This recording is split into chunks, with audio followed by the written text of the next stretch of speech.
Sandy and Dawn, just a heads up.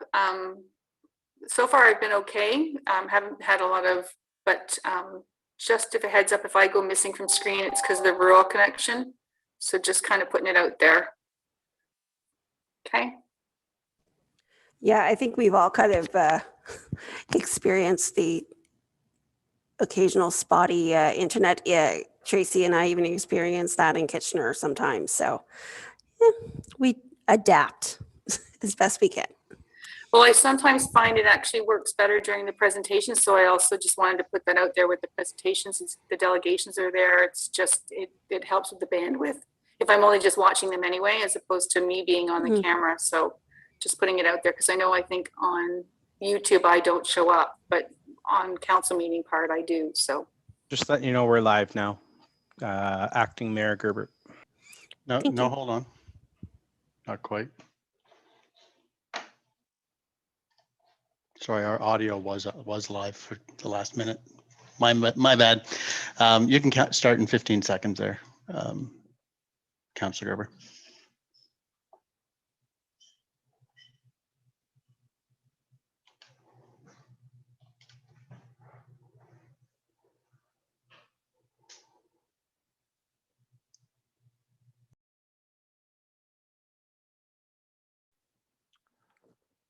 Good evening, everyone. Welcome to our Wilmot Council meeting this evening for Monday, June 14th, 2021. This meeting is open to the public and is available through an online platform. Please subscribe to the Township of Wilmot YouTube channel to watch the live stream or to view after the meeting. Delegations are reminded that they must have registered with the Information and Legislative Services Department. The only matters being discussed at this meeting will be those on the agenda. And for those of you tuning in and wondering who is in the chair role this evening, Mayor Armstrong is unable to be with us. We have a monthly rotation for councillors to take the position of acting mayor or chair of council meetings. This month it happens to be Councillor Gerber or my turn to be doing that. So I will be in the chair for this evening's meeting.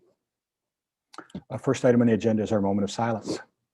As we begin tonight's council meeting, let us take a moment of silence to celebrate Pride Month and the progress made by the LGBTQ+ community.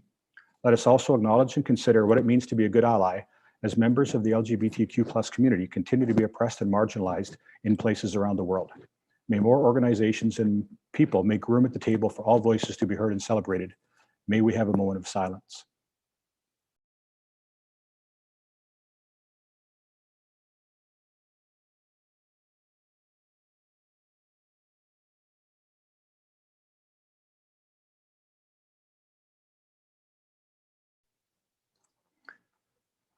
Thank you. Next item on the agenda tonight is the land acknowledgement, and that is also Councillor Gerber's turn on the agenda to do that for this evening. So I will be reading the land acknowledgement for tonight. We have gathered in Wilmot Township on traditional territory of the Neutral, Anishinaabe, Haudenosaunee, and Mississauga peoples. We also want to acknowledge the importance of the Dish with One Spoon Covenant, a peace agreement made between Indigenous nations before the Europeans arrived. It characterizes our collective responsibility to each other and Mother Earth. We should only take what we leave enough for others, and keep the dish clean. By acknowledging this covenant and the First Nations, Métis, and Inuit peoples, we are reminded of our important connection to this land where we live, learn, and work together as a community.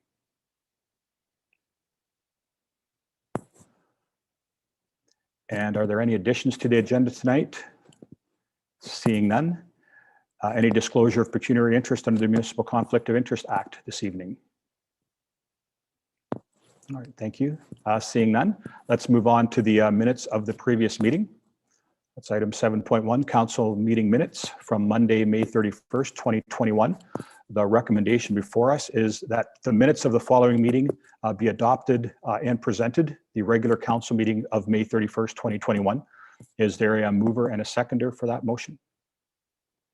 For that recommendation, thank you. Mover, Councillor Gordyke, seconder, Councillor Hallman. Any discussion or questions about the minutes? All right, seeing none, we will ask for a vote. All those in favor of the recommendation that the minutes be adopted as presented, signify by raised hand. Thank you. And that any opposed? All were in favor. So thank you very much. That motion is passed. Next, we have a public meeting on the agenda for this evening. The public meeting is in reference to report number Information Legislative Services 2021-25, the draft procedural bylaw amendments. The recommendation is that report ILS 2021-25 be received for information. So tonight, Council is holding a public meeting to allow the public an opportunity to ask questions, provide comments, and make representations on the proposed procedural bylaw. Persons acting as delegates at this meeting are required to leave their names and addresses, which will become part of the public record. And you are hereby advised that this information may be posted on the Township website, along with your email addresses if provided. We will ask the clerk to highlight our report this evening. Thank you, Chair Gerber. As Chair Gerber said, the purpose of tonight's meeting is to provide the opportunity for members of the public, as well as for council, to provide comment on the procedural bylaw, ask questions of the proposed bylaw that has been included in both last meeting's agenda as well as tonight's agenda. It is the same bylaw that was, the one that you're seeing tonight is the same one that was provided at the last meeting.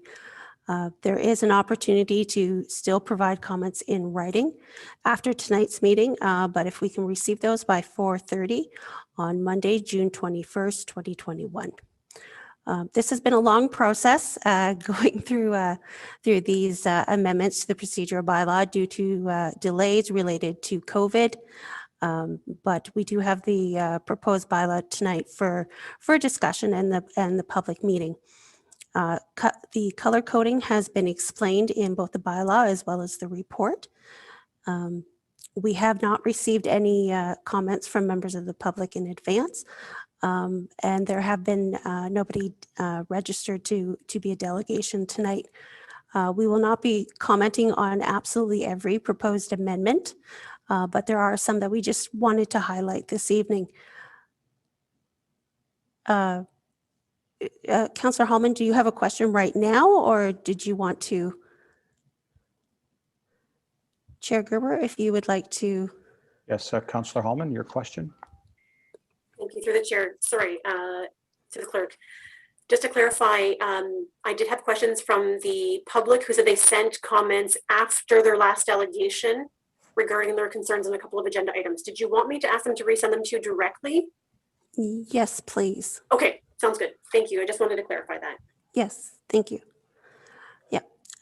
So yes, if anybody does have any questions or comments, please send them to me. Any comments that are provided will be addressed in the final report and reviewed as well for potential inclusion in the final proposed bylaw. So there have been additions that have been made in the procedural bylaw to add some definitions there to provide greater clarity for those specific items. The document has been reviewed as well to ensure language used is neutral and is not potentially offensive to any person or any groups of people. This will be an ongoing review as we become more educated and more aware of people and people's concerns, and those changes will be made as we go forward. Under the rules and duties general section, some language was proposed by members of council, but does have the potential to unintentionally be exclusionary towards faith or spiritual-based groups or individuals.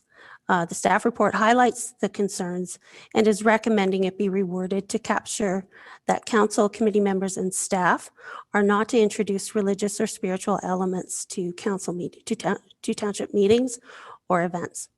Further, council may wish to consider refinement further as the township moves forward with inclusion and diversity initiatives, including an Inclusion and Diversity Advisory Committee who, while carrying out their mandate, may include religious or spiritual elements.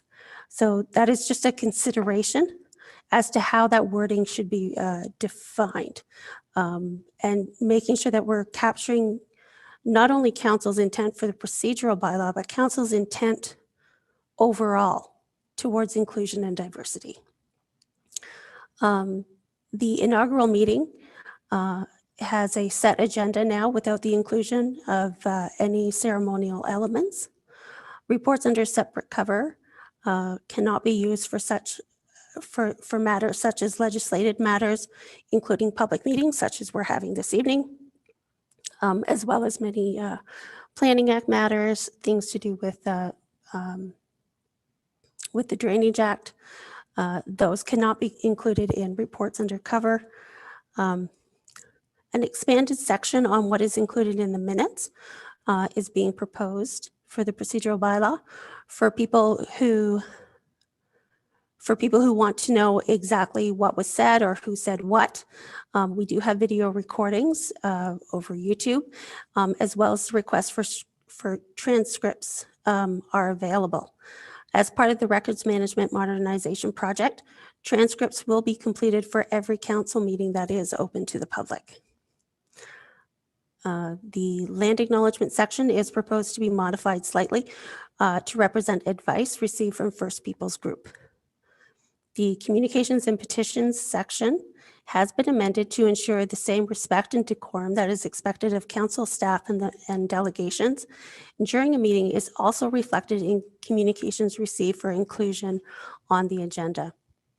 Editorial changes are being proposed to correct errors of a typographical nature or formatting nature on resolutions and bylaws.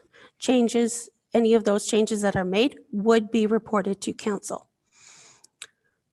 Proposed is also to require a time period for notice of motions to be received in writing to the clerk, and for any edits of substance to not be allowed during the meeting without the process starting over. This is to ensure everyone's clear understanding of what the motion is that's being proposed, as well as having the opportunity to consult or for the public to comment to their councillors or to members of council on the matter. A speaking order and limit for council is being introduced. Further to what is already in the draft bylaw, we did receive comments that it would be beneficial to clarify that the chair would set the order by the raising of hands. So that is going to be proposed as part of the final proposed bylaw. There were a few comments that were received prior to the meeting. One moment. Sorry, excuse me. There was a proposal for adding a definition for just the word act. That is not being recommended at this time because throughout the procedural bylaw, it is actually used municipal act, which is defined already in the bylaw. And so that is sufficient for what it is that we need. As well, the term act is used independently, but does not include the municipal act. That's for any other act. So that is why that's not being recommended. But in many other bylaws, that is certainly something we would include. Recommendation was received for adding a definition for agenda package. This provides great clarity and is a good addition to be considered. As well, further amendment to correspondence was being recommended. The proposed language that is in the draft bylaw covers the respect that is being demanded for those who provide written comments to council correspondence, but staff would review if any language can be further defined to strengthen this section to ensure everybody understands what is being expected and the responsibilities that people have in this regard.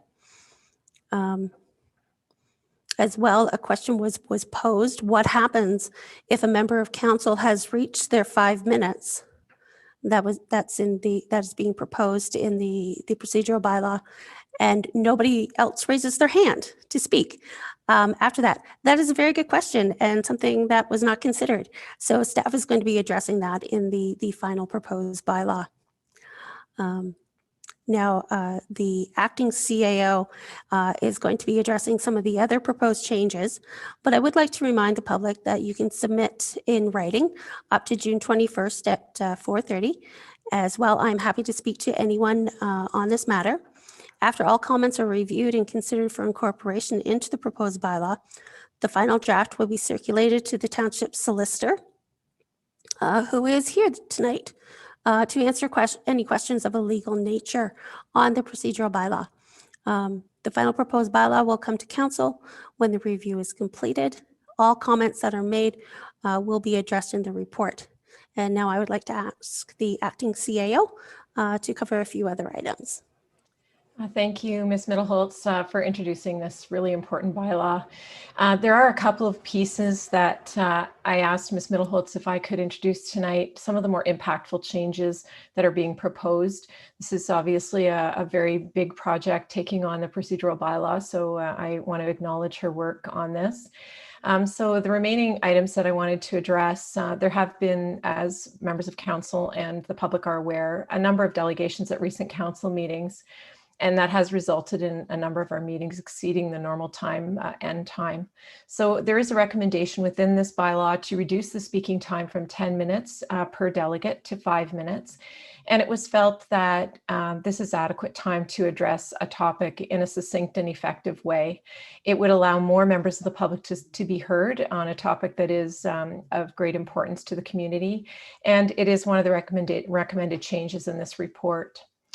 In addition to that, speaking on a topic only once is also included in the draft language, and we will be adding that to the revised bylaw when it comes back to council. Often a second and third speaking opportunity really doesn't typically provide new information, and it often ends up in a debate situation, which really isn't a part of a business style meeting of a council. So we're trying to just put those procedures in place to allow the business meeting to move forward in a succinct and positive manner.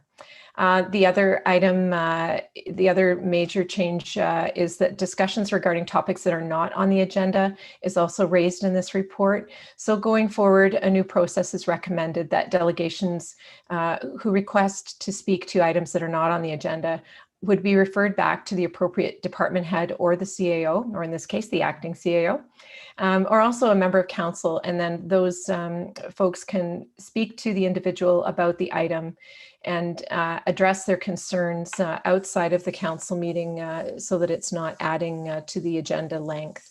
This change really improves the efficiency for dealing with business on council agenda, and it still provides options for the public to be heard on important topics in alternate methods. And then the benefit is that it prevents council from only hearing one side of a topic of importance, so that all parties can be heard at the appropriate time. Public information centers will also be considered when greater public engagement is required to allow people more than one opportunity to speak and to hear both sides of each story as well. So those are some of the more impactful changes.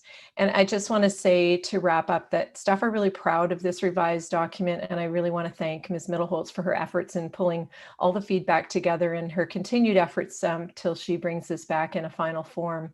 And it's our goal as the senior management to build a stronger relationship with the community and council to move all of these topics forward in a positive, productive manner. And I think that this bylaw is an excellent first step in getting us to that point. So Ms. Middleholtz and I would be happy to take any questions at this time. And also Mr. Davis, who's here, our township solicitor, as mentioned. Thank you. All right, thank you, Ms. Middleholtz and Ms. Jackson. As it is a public meeting, we would call on delegations if registered. There were no delegations registered in advance, but we do ask if no delegations. We ask again if additional delegations are present to address council on the procedural bylaw. And we ask that again, and seeing none, we then move on to because of the absence of delegations on this matter, the public meeting is closed. So I would ask for a mover and a seconder for the report, and then we can begin to listen to council comments and questions. So is there a mover and a seconder for the report? Moved by Councillor Gordyke, seconded by Councillor Fenning. And Councillor Gordyke, you wish to comment on the report? Thank you through you, Chair Gerber. Maybe Acting CEO, Ms. Jackson, just to follow up with regards to the not speaking to the items on the agenda. I know we had spoken earlier today, so just for clarification for those in the public that might be hearing that, could there be incorporated within the bylaw something that you had alluded to earlier today with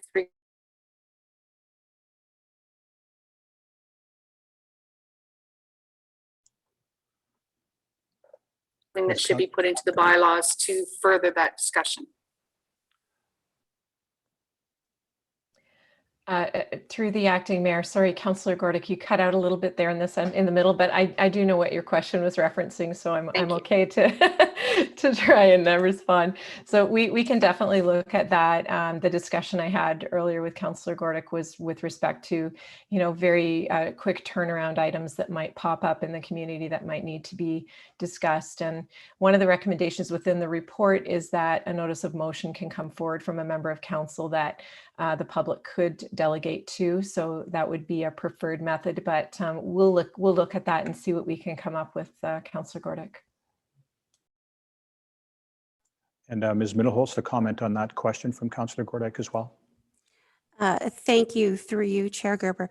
So we had also discussed potentially the refinement of some of our operating procedures as well, and what it is that we, for lack of a better word, put out to the public as to what it is that they, as delegations, what their options are. All of our processes and procedures are open to refinement as time goes on, trying to make things better, greater transparency, greater openness, greater accountability, and that's something that certainly we can strive towards with the procedures that we have in place for delegations, while keeping to what is in the procedural bylaw and the directions provided by council. So hand in hand with this will be an update to some of the procedures for delegations. All right, thank you, Ms. Middleholz, and thank you for your question, Councillor Gordick. Councillor Fisher. Through you, Chair Gerber. On 7.3.4 under minutes, video recordings will be held and be retained in accordance with the retention bylaw. So how long is that? Just out of curiosity. And I have one other question when you're.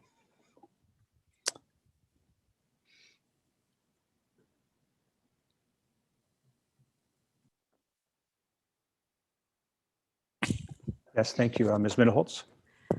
Thank you, through you, Chair Gerber. The township's retention bylaw is embarrassingly old, to the point that I don't even know 100% if video is even contemplated. to be perfectly honest. So what I will advise council as well as the public at this time is that there is a records management modernization project that is in place. It has various components to it. One of those components includes an updated retention bylaw, which the council and the public can expect to see on July 12th. So barring any unforeseen circumstances, it will be updated at that time. But part of this also that I mentioned in my report is the inclusion of transcripts as well. So as I'm sure the public loves to see all of our bright shiny faces, there is also the ability to have the words captured in a document form that is available not only to people that require it for AODA purposes, but also just for people who like to know exactly who said what. All right, thank you, Ms. Middleholz. And Councillor Fisher, you had a follow-up question? Yeah, thank you, Chair Gerber. Regarding committee reports with 16.8, so currently we just do annual reports, is that correct? And we're going to be moving to biannual? Because on the agenda tonight, it's an annual report of the Accessibility Committee, I believe it is. All right, yeah, thank you, Councillor Fisher. Ms. Mittelholz? Thank you, through you, Chair Gerber. Currently, there is no set practice. There is no set practice as to what has been provided for our various committees as far as their reporting, whether or not it has to be annual or biannual or quarterly. That has never been introduced. So when this was introduced, the person who brought it forward, I believe, did say biannual, which is why that is how I included it. However, as with all things, it is open for council to provide different direction if they feel annual is a more appropriate. Thank you. All right. Thank you, Councillor Hallman.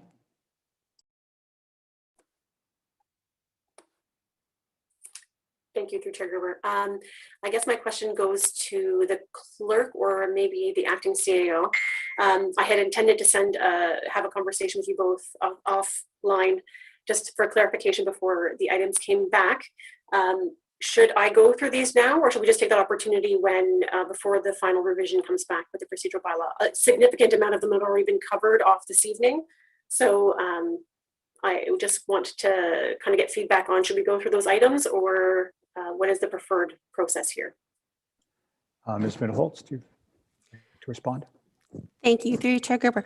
Either way, Councillor Hallman, they will be addressed in that final report. So it is up to you. If I were to provide what is, I would say, my suggestion, is to provide the bulk of them, of course, in writing. But if there is something of particular significance that you feel you want to get the input of other members of council, or perhaps spur some sort of discussion, then perhaps maybe bringing it forward now would be the opportune time. Thank you for that clarity. I'm just going through my list now. The one you kind of covered off already, which was the retention bylaw, which was my biggest concern this evening. So that's been addressed. I'm just having a quick brief read over here to see if there's anything that's significant or possibly contentious. Not that anything you say is insignificant, but yes. Actually, one that I just wanted to mention was for clarity, 3.8, we specifically identify the role of the treasurer, but not the other mandated roles of the municipality. Can I get clarification on that? Thank you, through you, Chair Gerber. Historically, this document has always had the treasurer as well as the clerk, and in my time, anyways, the CAO as well included in this document. I can't say that I have seen other municipalities include other mandatory roles, but I think part of it has to do with, yes, there are mandatory roles within the municipality, but they don't necessarily have a mandatory role in council meetings. So for example, while a chief building official, correct me if I'm wrong, they don't, generally speaking, attend council meetings in the Township of Wilmot. Other municipalities, maybe where a CBO is a different position, has a different level of authority as a department head or something like that, maybe they do attend, but that would be one position I can think of specifically. As well, the fire chief, while filling, of course, a very vital role for the community overall, doesn't fill a role in a council meeting specific. But I see both the acting CAO has her hand up, as well the director of corporate services has joined us. They may have additional comments. All right, thank you, Ms. Mittelholz. Ms. Jackson? Yeah, I actually thought perhaps maybe Mr. Davis would be able to help answer that as well. But I think Ms. Mittelholz did an excellent job, but maybe Mr. Davis can assist with that one. All right, thank you. Just Ms. wanted Jackson. to see your face, Eric. Thanks. Mr. Davis, thoughts on the roles that are traditionally included in a procedural bylaw? Thank you very much, Chair Gerber. So it tends to depend on the municipality. In most procedural bylaws that I'm aware, I mean, obviously the clerk is referred to, Some may refer to the CAO. The treasurer doesn't necessarily need to be referred to, but I think if that's the preference of the township, I don't see the harm in so doing. I'm guessing that the reason why those three might have been picked out is that those are three specifically referenced in the Municipal Act, whereas the chief building official would be referred to in the Building Code Act and the fire chief would be referred to in the Fire Protection and Prevention Act. So I'm guessing that and the appointments for both are sort of regulated by those acts. So that would just be my guess as to perhaps why the treasurer may have been singled out there because of the treasurer's role outlined in the Municipal Act. However, that's just a guess, but I don't see any harm in the township continuing to adopt that. There was a time many years ago when you had township engineers or city engineers and that sort of thing, but that position is sort of it may be loosely kept in some municipalities, but it's not typically required by the Municipal Act. But that would just be my thoughts on the subject. All right, thank you, Mr. Davis. Thank you for that clarity. Mr. Kelly, do you have anything to add to that? No, just heard my name, so I turned my camera on just in case. Appreciate that. Always a good opportunity to show the new background. Thank you for sharing that with us. Any other members of council with a question? Yes, Ms. Hallman. Councillor Hallman. Sorry, should I continue? The one I was also making a note about that perhaps is a good council discussion is 4.14 regarding agendas. I just wanted to cover this off again with just some clarity regarding, so if we get, is it possible to get the agendas on the day that the staff or that the public and council are expecting them, and then obviously just do an amendment and add to those after the fact if things come, versus ever having to delay the whole package? Is that the direction we're intending to move? All right, thank you, Councillor Hallman. Ms. Midholst. Thank you, through you, Chair Gerber. Yes, so reports under separate cover is exactly going to accomplish that goal. So for example, if I can use tonight's meeting as an example, and if I mention any specific department, it's not intentional. So let's just say that tonight's meeting, there was difficulty in getting the procedural bylaw ready in time for this meeting. That agenda is not going to go out without it because it is a public meeting. So that means, as has happened before, you're getting it at 10:30 at night. And those sorts of things are going to happen to make sure that we get it out on the Wednesday. And then as per the procedural bylaw, it can go to the public 24 hours after. However, operationally, we do try and sort of click those buttons to put it on the our website and the calendar and the news feed to have those up there as it is shortly after council has received it. That's just our general practice. So that is what we endeavor to do. However, let's say the Director of Parks, Facilities and Recreation, whereas the artificial turf agreement is a very important report and bylaw, let's say it wasn't quite ready on time. The agenda will still go out on the Wednesday, but on either the Thursday or the Friday, that report could go out as a report under separate cover. So the same thing with Planning Act matters, they would never go out as a report under separate cover. Drainage Act matters would not go out under separate cover. Anything that is governed by legislation in general is not ever going to go out under separate cover. Thank you for providing that extra clarity. That is helpful. Perfect. Any other comments or questions from council at this time? I have one, which I will take this opportunity to share. I appreciate Ms. Midholz touched on item 3.1 All meetings and ceremonies of council and committee shall be devoid of all religious or spiritual text, reference, prayer, or invocation, so as to ensure a neutral space. I understand that some of the concerns with that revolved around the inaugural, which seems to have been addressed by setting sort of a set agenda for the inaugural and allowing the incoming council to sort of, have some input into the inaugural, but at the same time keeping it recognizing diversity and inclusion. But I want to go to a resolution that we passed in October of 2019. It was with reference to Quebec's Bill 21, and a couple key clauses of that motion were, whereas the township values religious freedom for Sikhs, Jews, Muslims, Christians, and people of all faiths, and acknowledges the harm of the province of Quebec's Bill 21 can inflict upon those who seek to follow the practices of their faith and dictates of their conscience. And the second and further clause reads, therefore be it finally resolved that the Township of Wilmot confirms our commitment to the principles of equity, diversity, and inclusion for all residents, which includes support for religious freedom and the preservation of the rights of the majorities. So to me, again, I'm not sure the intent or the scope of the clause, but to me, I think it presents possibly an opportunity where future members of council, perhaps of the Muslim, Hindu, Sikh, or Jewish or other faith groups, maybe members of committees, or maybe acting as delegations, who may express their faith identity in a way that's readily visible. We want to make sure that, of course, that's permitted and allowed and even celebrated.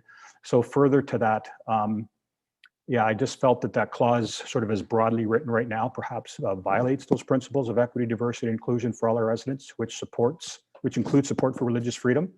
And we want to make sure that all members, either future members of council, delegations, members of committees, are able to follow the practices of their faith and the dictates of their conscience, which our resolution from October 29th, I think, intends to protect. So I would leave that for the clerk to consider, and there may be some comments as well.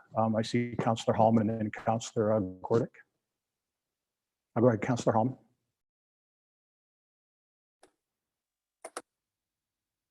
Thank you, through the chair. I'm wondering if perhaps Mr. Davis could jump online and provide a legal opinion on that. Yes, I was listening intently to the Chair Gerber's comments in that regard. The way I would view this is I think it has to be viewed in context with the sort of bylaw in which it's been in keeping. So really, as I would look at 3.1, this is all in relation to a procedural bylaw, and I would see this as imposing perhaps an obligation on the township, not on the individual citizens appearing before the township or in comments that they make. So if people choose to appear at a council meeting in religious garb or wearing religious symbols or those sorts of things, I don't see an issue with that. It's not imposing a lack of religious symbols on the individuals appearing before council. It's basically, as I see it, a sort of an onus on the municipality to show no sort of religious bias or adopt symbols or anything like that of one particular religion or anything of that nature. So I wouldn't necessarily see it as a problem, and I wouldn't see it as prohibiting council from passing resolutions addressing things. Bill 21, I believe you mentioned, Chair Gerber. I wouldn't see an issue with council having a discussion or addressing things in that nature.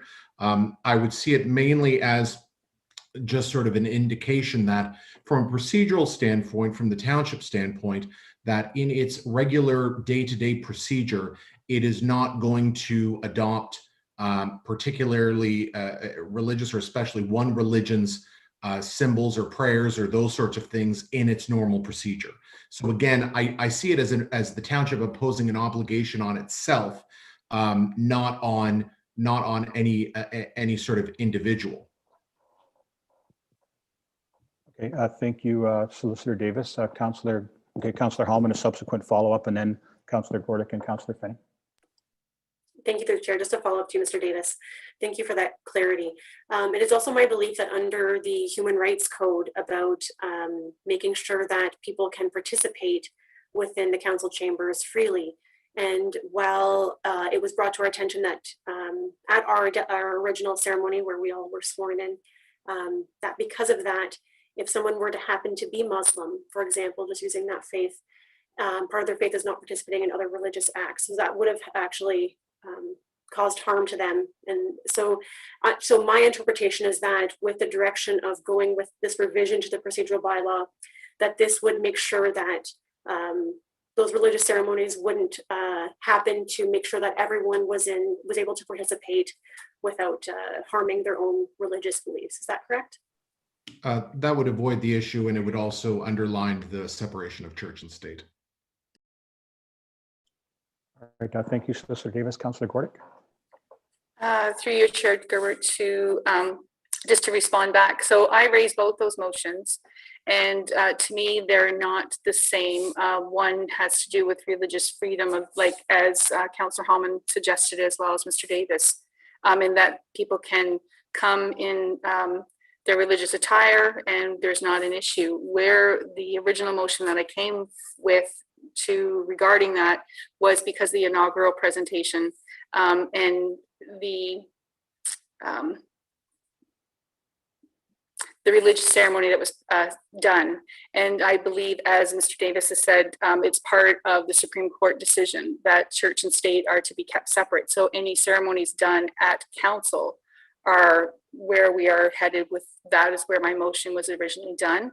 The two are, while they may be the same because they have a religious component or spiritual component, they are two separate issues. And so I believe, while I understand Ms. Middleholtz was saying that we need to maybe perhaps have the wording because we don't want committees to feel obligated, this really was for a ceremony around the horseshoe, which is where our church and our state business is being held. A committee meeting, if it's going to be done in such a way that that it doesn't involve a council business, perhaps that may be where we need to worry about the wording. As we have already suggested through council, we have asked to have a seat open for persons of color or Indigenous people on our committees. And perhaps maybe an Indigenous person would like to do a smudging. So again, while that's a religious and spiritual component, that would be maybe perhaps where we need some clarification, because it's not happening at the horseshoe. So that might be where some of the staff and our acting CAO and Mr. Davis help us with wording on sort of navigating that potential element of our committee meetings. So just for clarification. Thank you, Councillor Gordick. Councillor Fenning.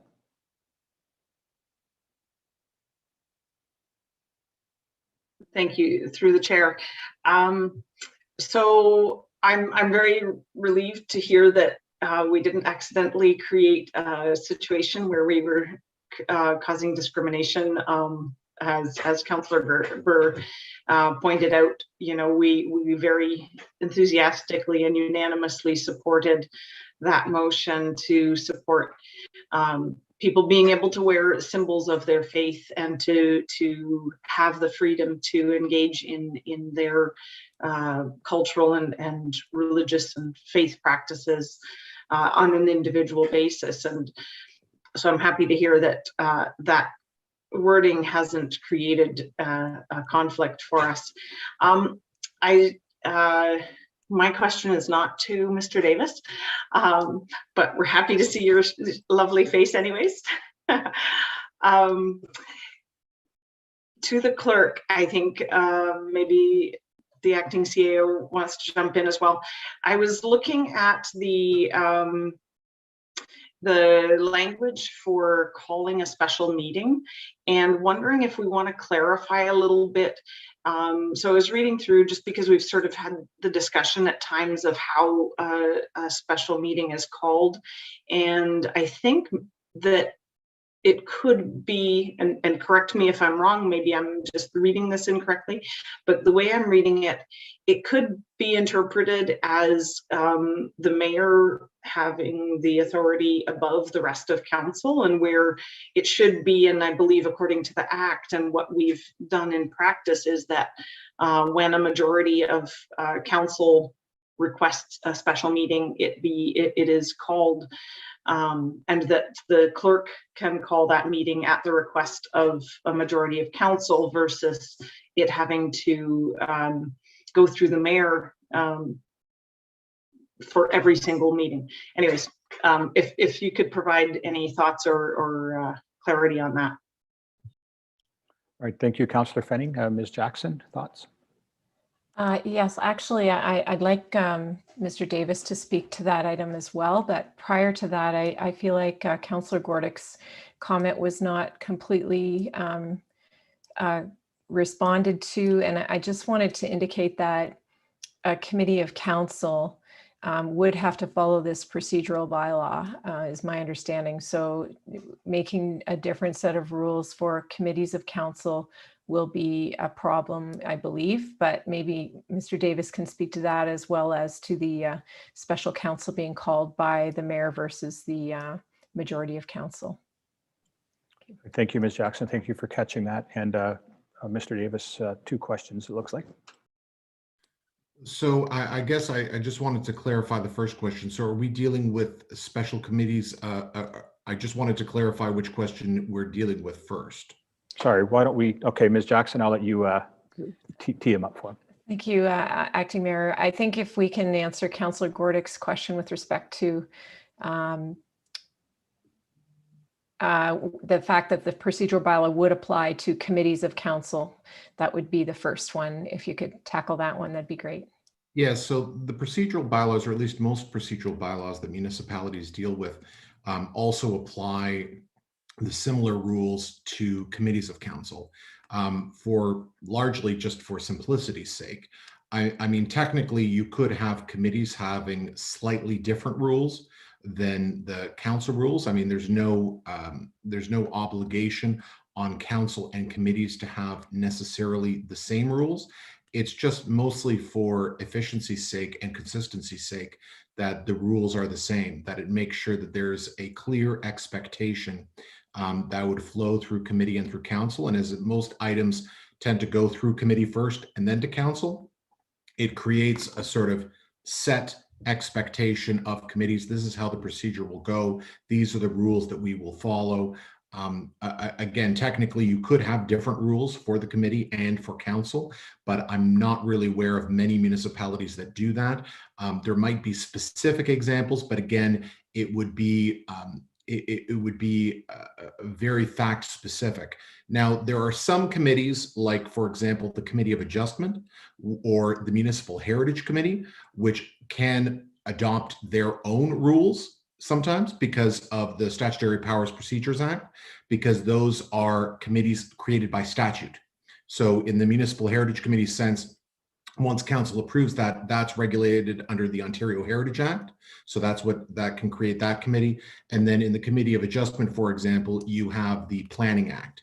So you could theoretically have separate rules of procedure for those types of statutory committees under the SPPA, but generally speaking, again, for simplicity's sake, you just tend to have committees adopt the same rules as council as a whole. Again, just to make sure everyone understands the rules and you don't have to learn different rules for different committees.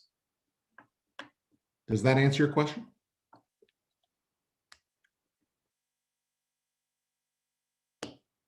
Yes, Councillor Gordick, would you like to comment on, does that answer your question? Sorry, my camera. Sorry, people. Just with unstable internet. So yes, it does. It was more along the lines as I didn't know. Obviously, as Mr. Davis has said, is that we could make separate. But at the end of the day, the original motion that I raised had specifically to do with being on the council floor, because that is our place of business for council and the separation of church and state. I didn't think, and that was where I was sort of, my motion was not to be hardlined with regards to other activities.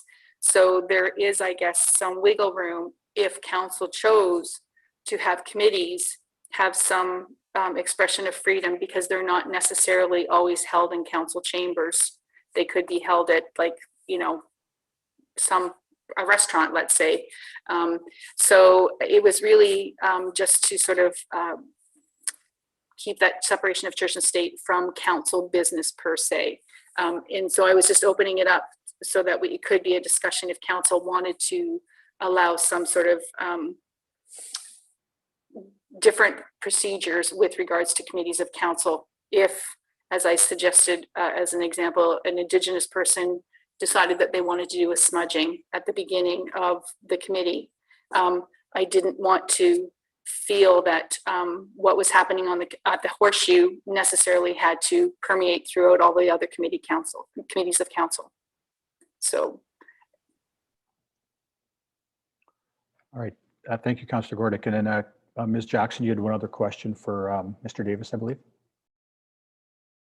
Yes, actually, it was Councillor Holman's question, but I feel like Ms. Middleholtz might want to respond to that comment first. Go ahead, Ms. Middleholtz. Thank you, through you, Chair Gerber. So with regards to this, for the procedural bylaw, this is great conversation and we're listening, and it's very beneficial, of course, to have Mr. Davis here as well, because not only will I be trying to word the text properly within the bylaw, he's also hearing your intent as well. And so between the two of us, we're going to be able to come up with the wording to ensure we're capturing what it is that council is asking. And I feel we're getting a good grasp of that, because part of that, I just want to acknowledge that if we allow a smudging, then we also allow the Lord's Prayer at a committee meeting. So I just want to make sure that that's understood, that there isn't a difference between the two. And so I feel that we're getting that sense of where it is that we're going to go. I feel that we're going to be able to word this appropriately. And then also I would just like to end on, I'm hoping that none of our committees of council are meeting in restaurants, actually. If that is, I invite the staff liaisons to contact me about that. So, but certainly I feel like we're certainly getting a very good picture of what it is that you're wanting included in here. And I really feel that we're all working towards ensuring inclusion and diversity for all in the Township of Wilmot, which is, I think, what we're looking for. So this is a wonderful conversation. Thank you. Thank you, Ms. Middleholtz. And certainly once things open up again, if there are committees that are meeting in restaurants, I'm not on them currently, so I would be open to that. Ms. Hallman, a question for, Ms. Jackson, you had one other question for Mr. Davis, I believe. Thank you, Acting Mayor. I believe the second question that Councillor Holman asked earlier was with respect to when a special council meeting is called. Is it the call of the chair/mayor, or is it a majority of council? Thank you, Ms. Jackson, for catching these. Appreciate that. And sure, are we looking at the specific provision in the draft procedural bylaw? Is that the question, or what is the typical practice? Councillor Fenning, would you like both. to clarify? Yeah, sorry. I believe both. What we're currently doing and what is typical would be helpful, Mr. Davis. But if I may provide some clarity for anybody who is at home as well as Mr. Davis, I'm not sure if you have our procedural bylaw document in front of you or not, but we're looking at section 4.15.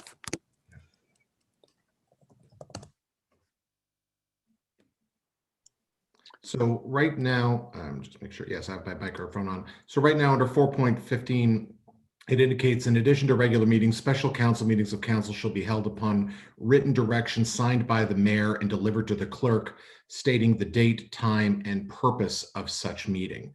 And so it doesn't seem to, it says the mayor may at any time summon a special meeting of council on 24 hours notice to the members, and upon receipt of the petition of the majority of the members of council, the clerk shall summon a special meeting for the purpose at the time, date, and place mentioned in the petition. So it appears that 4.15 contemplates both the mayor calling it and a majority of members of council calling it.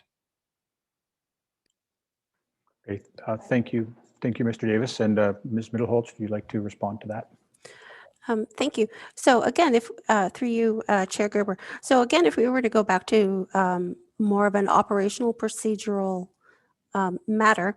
What can also be made available to members of council is sort of a form, if you will, that sort of takes the place of and serves the purpose of petition. And so we can have something like that drawn up that's included to council, not only just right now, but also then at the beginning of every term of council hereafter, to have this section of the procedural bylaw more solidified, and so that people understand how to do it. All right, thank you, Ms. Middleholz. Councillor Fenning, I see you have your hand raised. Thank you, through the chair. I just wanted to clarify, because that was my question that I had asked, and I felt like that was what it was intending to say, but I feel like it could, we could reword it to make it a little clearer, maybe, because I don't think, and now I'm not on that page anymore, and I've scrolled down in the report. But it correct me if I'm wrong, Clerk Middleholz, but I don't think it says or very clearly, sort of, you know, just if we, I don't know, if there's some way that we could clarify it a little bit, that it just calls it out a little better. I think that might be easier for everyone to understand. Yeah, thank you. Through you, Chair Gerber. Certainly, I can again take a look at that wording. I've made a little note for myself to review that section, and we can see if there's a way of clarifying that language. Certainly, I mean, if there is a difficulty in I don't want to say comprehension, but if there's a difficulty in making sure that that is clear to all of you, then certainly that means that the wording could be refined. So, thank you. All right, thank you for the question, Councillor Fenning. Councillor Ms. Jackson, did we address all the sort of dangling questions that were still out there? Thank you. Councillor Hallman, you have your hand raised. Thank you, through the chair. One more thing that I wanted to ask for, if the members of council and the members of staff who attend meetings with the First Peoples Group, one thing that's mentioned in our procedural bylaw is that people have the opportunity to not read the land acknowledgement, and I'm not sure that that's the most respectful path forward. I'm just wondering if you can take that feedback back to the First Peoples Group and just see if that's, and just bring that comment back to when the procedural bylaw comes back, to see if that's the most productive and the way that they see it as best and most meaningful way forward. So I appreciate that. through you, Chair Gerber, certainly that's something that we can bring forward. We can bring this whole land acknowledgement section to First Peoples for them to review. Certainly they are providing excellent advice and recommendations thus far. More than happy to share this with them. All right, thank you, Councillor Hallman. Thank you, Ms. Middleholz. Councillor Fenning. Thank you, through you, Chair Gerber. I just wanted to comment that we had discussed the land acknowledgement at our last meeting, and they in fact did say that, you know, the land acknowledgement should be read by or expressed by someone who is truly speaking it from the heart, and that and this may not, you know, it might not be, a person may in any given moment not be in a space to speak it from the heart, and then so they should have the option of saying, you know what, I'm just not in, it's not my space today. And you know, as anyone who watches council meetings frequently or has seen on occasion, I have adapted the land acknowledgement to include language that was from my heart on a given day in a given moment to address a specific issue or happening in the world or in my own life. And the First Peoples Group did acknowledge that that is very meaningful and has great value to the Indigenous community. So I think that we, you know, having adopted it is a good thing. But I think that we certainly have some room to evolve and grow on this subject as well. All right, thank you, Councillor. Thank you, Councillor Fenning. Appreciate that. Not seeing any further hands raised. We do have a motion on the floor that that the report ILS 2021-25 be received for information. All in favor, signify by raising a hand. All right, thank you. That is passed unanimously.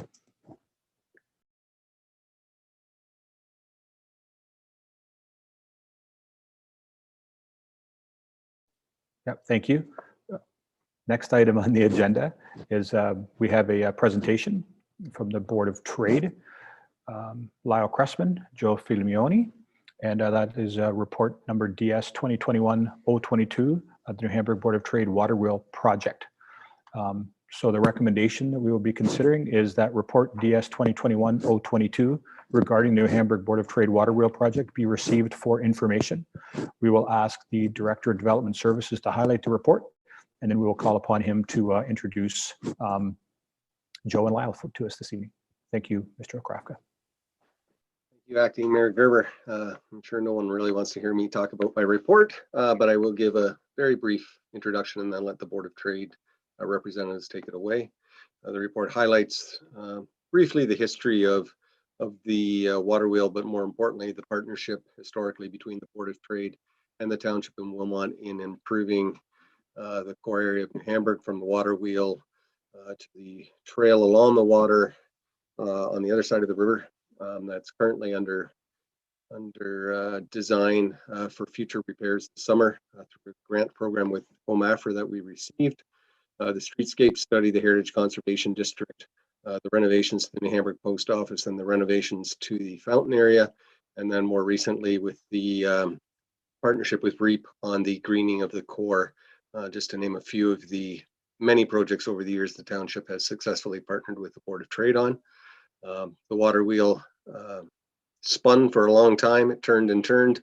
It got tired, just as we all do.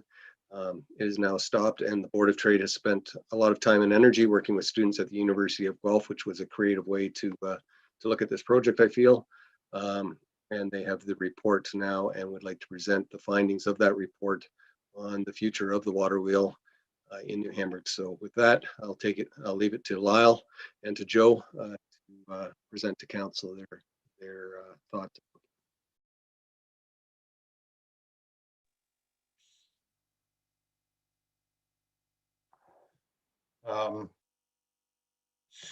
Well, first of all, thank you for the opportunity to be here tonight.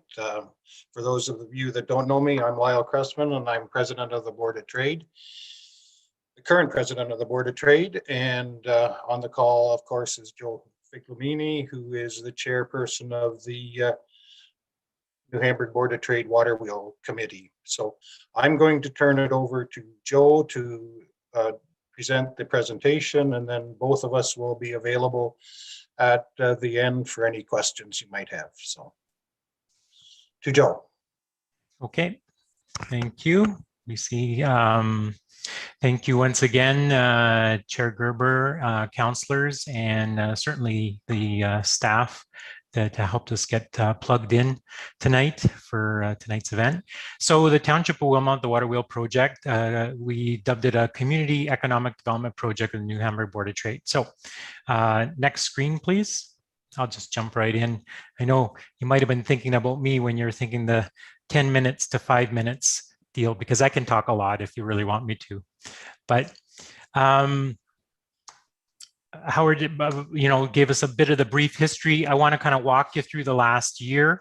And it's kind of an interesting sort of process. I think it's quite interesting in that it kind of started from my son graduating, if you want to believe that. And so he graduated and got a job at Walter Fetty Engineers out of Kitchener, who then he was able to connect a meeting with the individuals over there And one individual there, Brian Verspiegen, was grateful in connecting us with the University of Guelph and a group of students there that needed a project for their final year, and took on the Waterwheel project as their final capstone project. And this group of students did, we feel, an excellent job in connecting with the local suppliers, which is one of the mandates that we provided to them, as well as doing really lots of research in different ways of rebuilding that water wheel, creating a new water wheel, along with some parameters that we provided. And the final result was a workable report, we feel, and I know it's in your package. You probably haven't had time to kind of go through it, but I think this past year has just kind of reaffirmed that how connecting in the community was very, very important, how we've done that over the first part or first phase of this with the water wheel. If I can get the next screen, please.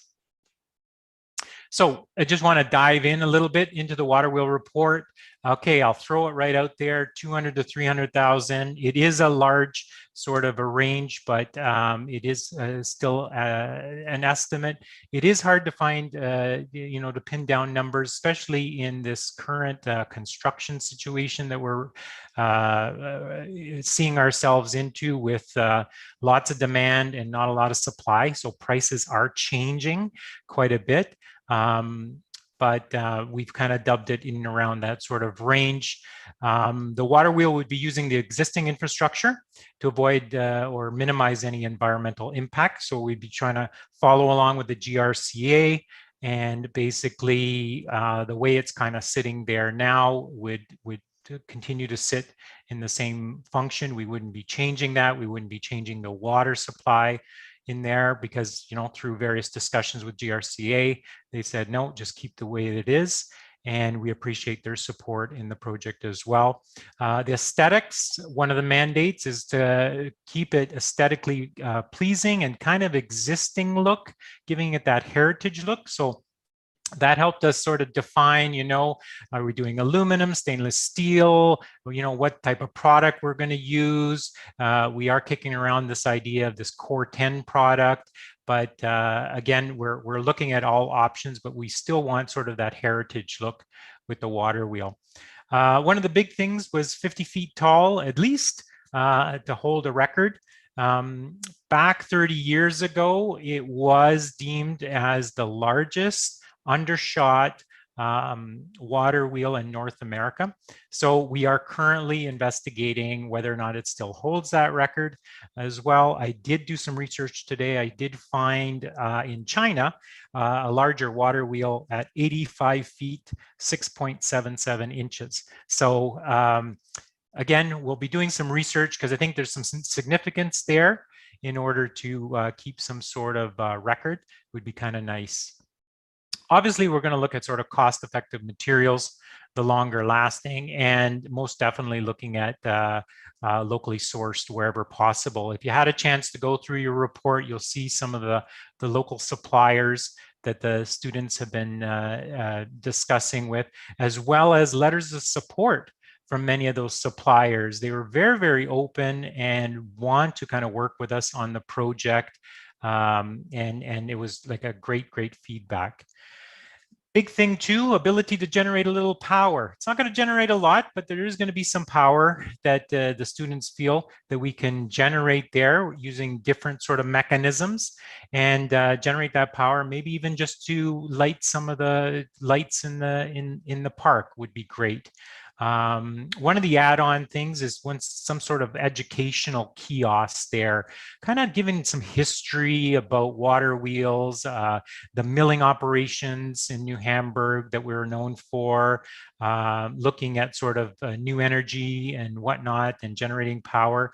So we were hoping to kind of do that, looking at carbon footprint.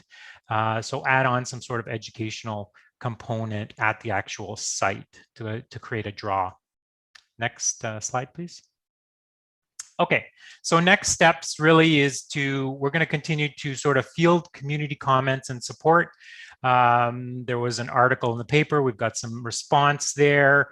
I did do just today an interview with CTV News, and we'll likely get some response there. We appreciate all comments, pros and cons. We still have to vote on this as a board of trade. Like we've had a general meeting. I can probably say with comfort that there's some positivity at the board level. But again, you know, we haven't had a final vote, and we're still interested in listening to the community because we want this to be a community project. I think that's very, very important. I think 30 years ago, it was very, very instilled in the community. And I think now there's no reason not to include the community as part of the decision process. Continue with our technical group as part of our refining the blueprint that was provided and providing a better sort of a working schedule, sort of defining the actual products, the supplies that we need, the suppliers, kind of patching it together. And we've got an excellent sort of group.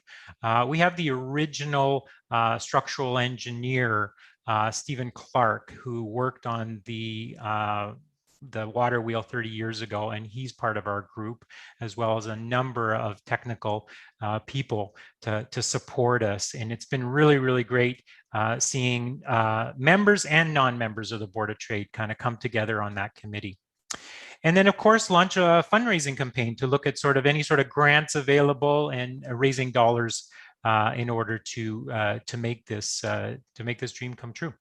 Next slide, please. All right, so we're going to look at some pros and cons. And these are some of the things that we chatted about at our meetings and wanted to kind of bring these forward because some of these come back as comments. Yeah, we're spending, let's say we spend 300,000, you know, but what does advertising cost? What does marketing cost nowadays, right? It doesn't take much to spend a lot of money on marketing and stuff. And we really feel that this can be a really neat marketing tool for our local area and pretty unique to many areas. And so again, if you kind of weigh it across sort of lifespan of, let's say, another 30 years or 50 years, obviously if we go with steel, of course, then that cost is pretty minimal compared to the marketing costs in today's world. Generate some local economic development with suppliers, obviously, like, you know, we'd be buying from our local suppliers. That's always good to support the local. Generate some community involvement, again, get the community involved. And you know, I think with the current comments that are coming so far, it seems like it's a good topic. It's a good topic to chat about.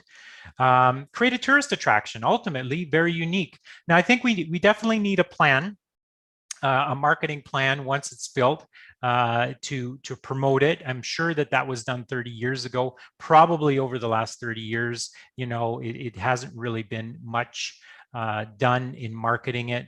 Now with social media, I'm sure we can do something pretty unique. Maybe even put like a video camera so that you can see it anywhere in the world. That would be kind of cool. So we do need a plan. We do need a plan that would have to go along with that. In the hopes it's going to bring new people to the area who are going to shop, work, and live. You know, all three. They're going to shop and support those local businesses, perhaps work, move down here, provide local labor skills to the area, and live and be part of the community and hopefully volunteer at some of the great nonprofit organizations that need our support as well. So to me, it has a trickling down effect. It's all connected. And yeah, I guess you can say there's lots of ways to spend $300,000, but there's a lot of economic benefit that will trickle down here on this project. And I feel personally about that. And I know Lyle does too. Next screen. Okay, so Township of Wilmot, do you see any value here with us? And we've partnered before with you. We've appreciated always being able to work with you on various projects, and you partnered on the first Waterwheel with us. So we're asking again to partner with us on this project. Yes, we're going to need some financial support. There's no doubt. There is some financial support that's required. We don't know the dollars at this stage. Help us work through that. Help us find some grants available for the project and help us apply for them. I think you have a great staff there that can help us. You're connected better than we are. Help us find sort of those opportunities out there to get some dollars onto this project. One of the other ideas is provide charitable status for the community donations. Once we get out to the community, maybe provide that charitable status. I think that was done through the rec complex as well. We believe that was done, but you can correct me if I'm wrong if that didn't happen. But maybe just provide some support, partner with us on this. And like I said, the community has been very, very positive so far. I would say the majority is positive. We, haven't even kicked anything off. Again, we still have to go to the general meeting, and we've had 4 individuals approach us and willing to give $10,000 each. So that's $40,000 right there. So we haven't even kickstart this. So I feel that there's a lot of value. I hope you see that there's a lot of value and are willing to partner with us on this project. I believe that's it. Yep. And just add a few final comments, and then we'll open it up for your questions, or I'd be happy to take your questions if the chair sees fit. And just want to say that the wheel was built as a symbol of the milling history of the town, and I'm not sure everyone is aware of the milling history of New Hamburg. And I would encourage, if you haven't already done so, anybody who's listening, to read Ernie Ritz's book, New Hamburg as It Really Was, and it creates an excellent sort of synopsis of the milling history and the mill race that ran through the center of the town. And so it's a very worthwhile read. And we, as the Board of Trade, want our community to be attractive, vibrant, unique, and prosperous. And the area along the river is a great park, and with more Township of Wilmot enhancements coming soon, we'll take it to the next level. And we invite you to partner with us on that. We're excited to get this Waterwheel rebuilt and running again. And with that, Joe and I are available to answer any questions you might have. All right, thank you, Joe and Lyle, for taking the time to present to us this evening. We do have a recommendation before us that the New Hamburg Waterwheel Project Report DS 2021-22 be received for information. If we could maybe just have a mover and a seconder for the motion, then we can start to discuss it. So moved by Councillor Fisher, seconded by Councillor Fenning. So the item is on the floor. I see we have, I think I've got the order right. So Councillor Hallman, Councillor Fenning, Councillor Fisher. Questions for our delegation this evening? Go ahead, Councillor Hallman. Thank you, through the chair. Thank you for that presentation. I really enjoyed reading that report. Spent some time learning some engineering terms too. It was really great to see the amount of engagement and detail that went into that. So connecting with throughout the municipality, a lot of the settlement areas had mills. So this is something that has deeper ties than just New Hamburg, New Dundee, Baden as well. So will there be intention of working with the other areas in the township to represent the deep history that is here within all of Wilmot Township for the milling community, or the foundation of mill? Yes, most definitely. It is, like we're dubbing it as a Wilmot Township Waterwheel. So we would like to include all the areas in the township. Okay, thank you. That was a good clarification question for me. One other thing, another follow-up question is Councillor Gordick, Councillor Fenning and I attended the AMO. And one of the courses we took, which was fascinating for small municipalities like ours, was that it's imperative for small municipalities to have key features. For example, there's, you know, the Big Apple, the giant loonie. There's pieces of that kind of people landmark all through the country. And there's a great book about landmarks in Ontario. And especially during COVID times, many Canadians spent, and Ontarians spent last summer traveling to all of these landmarks. So with this project, that was one of the things that kind of was interesting to me was this concept about, you know, this is, what do we have? We obviously have Castle Kilbride, but is this a piece? So I'm reflecting on this as well. The one other thing was that most municipalities and cities have lights that, while we all recognize through different tragic moments within our histories and our communities, people with, you know, it was green when that tragic bus accident happened. It was orange every time that we have the unfortunate finding of human remains at residential schools. And is there an opportunity, you know, I was reading with some of the lighting that your committee has been discussing. This is another great opportunity for the community to show its collective unification through Canada when these events happen, to show our solidarity. Is there more intention with lighting that you can share with me? Yes, most definitely. Thank you for bringing up that point, because it was something that we had sort of thought about as well as sort of an add-on, is to have sort of colored lights potentially. I think Lyle put it well in his article that it would be sort of the CN Tower for New Hamburg or Township of Wilmot, and yes, to use that as a mechanism. So yes, that definitely was on our sort of add-on as far as the project. Yes. And with the existing Waterwheel, have you been working with development services across Waterloo region and the economic development with advertising and marketing and kind of reaching out to explore Waterloo region? Has that happened yet, or is this something that you're hoping to continue a relationship with? As far as historically, like has the Board of Trade done any marketing using the Waterwheel? None that since I've been part of the Board of Trade. But it was brought up as part of our general meeting, and it was a great idea that yes, if we move forward with this new Waterwheel, we should have a marketing plan that moves forward and promotes the Waterwheel and promotes the area to bring people. And we'd love to work with the Economic Development Department in coordinating that. Okay, thank you. My last comment before I mute myself is I'm looking for council's endorsement to have this go to staff for a staff report in the budget process to kind of get a fulsome approach as we head into the next budget season, to see, with COVID and all the different layers that we've had in the municipality, what does this truly look like for us with supporting this and the history involving those layers. So so I'm looking for support from Wilmot Council after everyone's comments on sending this back to staff for a staff report heading into the 2022 budget. But thank you for answering my question. Thank you. Yes, thank you. Thank you, Councillor Hallman.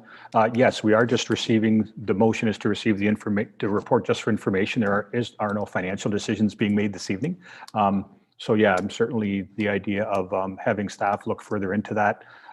They also mentioned just partnering and helping them, with grants and some of those particular things as well. But appreciate that, and I appreciate the sort of the significance of the light element that you mentioned. And then when Joe mentioned the CN Tower, Councillor Hallman, I'm sure you weren't thinking, or Mr. Okrafka, of the Waterwheel ever being lit in red, white, and blue, as we know that the one Canadian team is continuing in the playoffs. And there's our first Canadians hat being worn by Ms. Jackson. All right, thank you for those questions and comments, Councillor Hallman. Councillor Fenning, I believe, is next. Thank you, through the chair.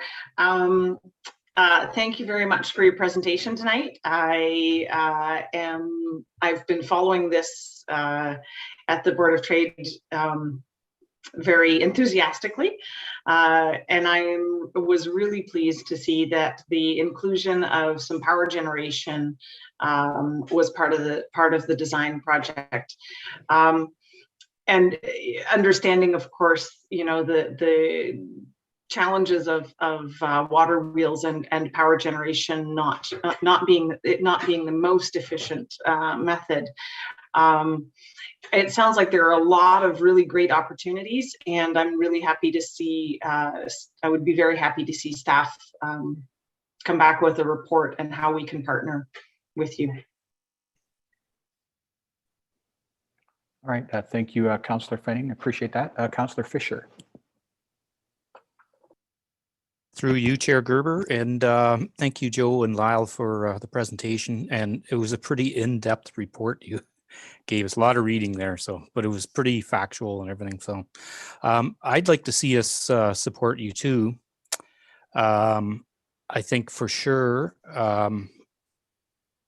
Mr. Kelly and his department could probably search out grants that are available. Unfortunately, this has been a very tough year once again.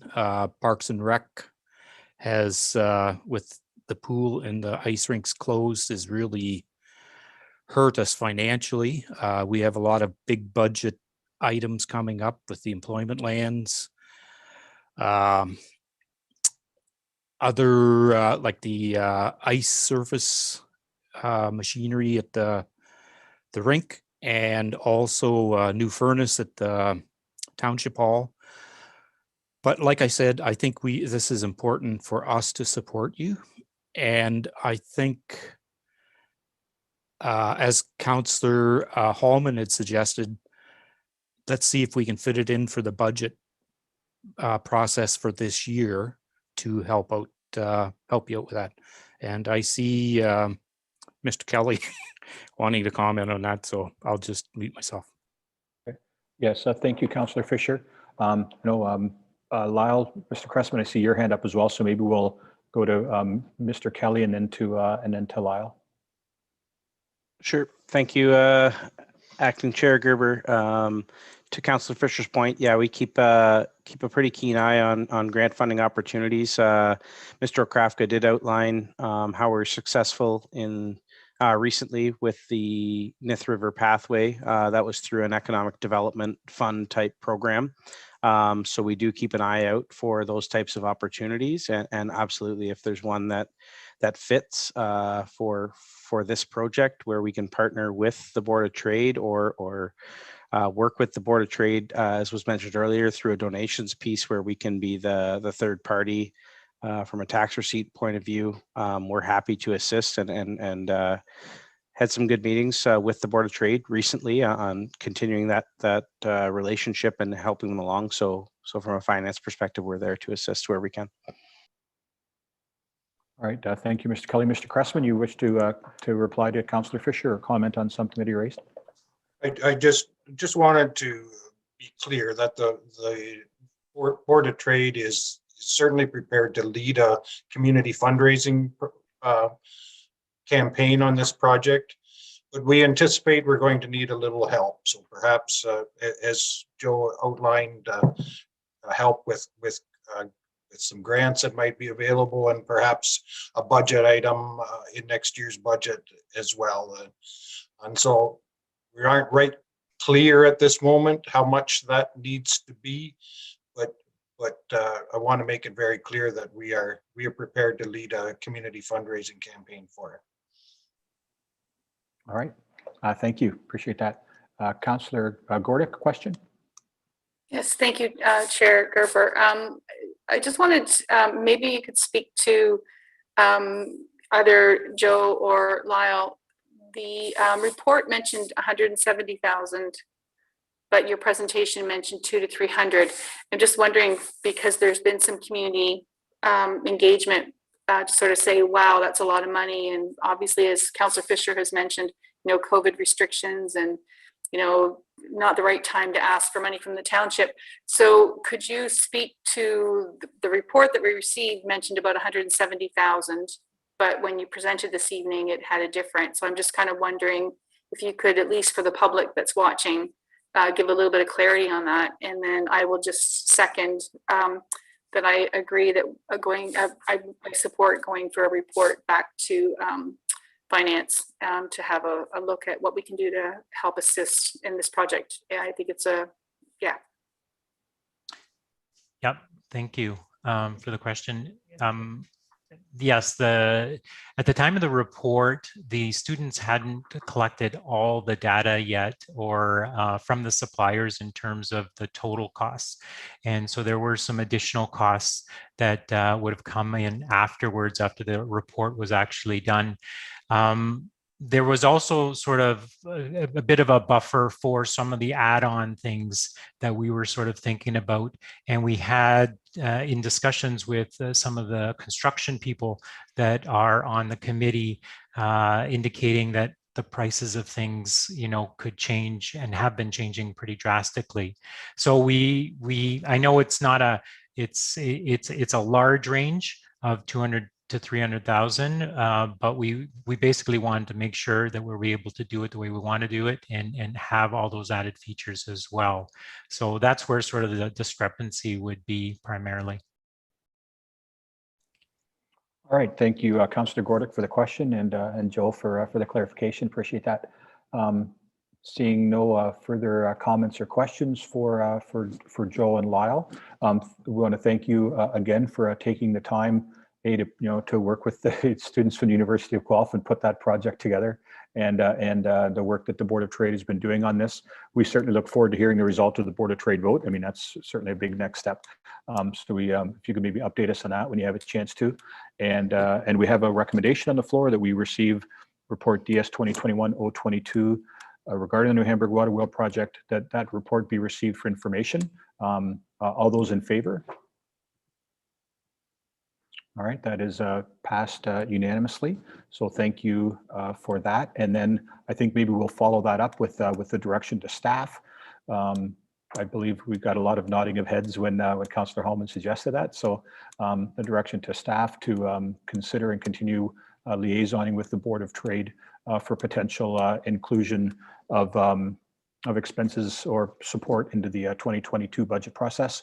And then we'll have a chance to get sort of further public input at that time, et cetera. So would that be council's wish for that to occur? We have a consensus on that. Okay, thank you, appreciate that.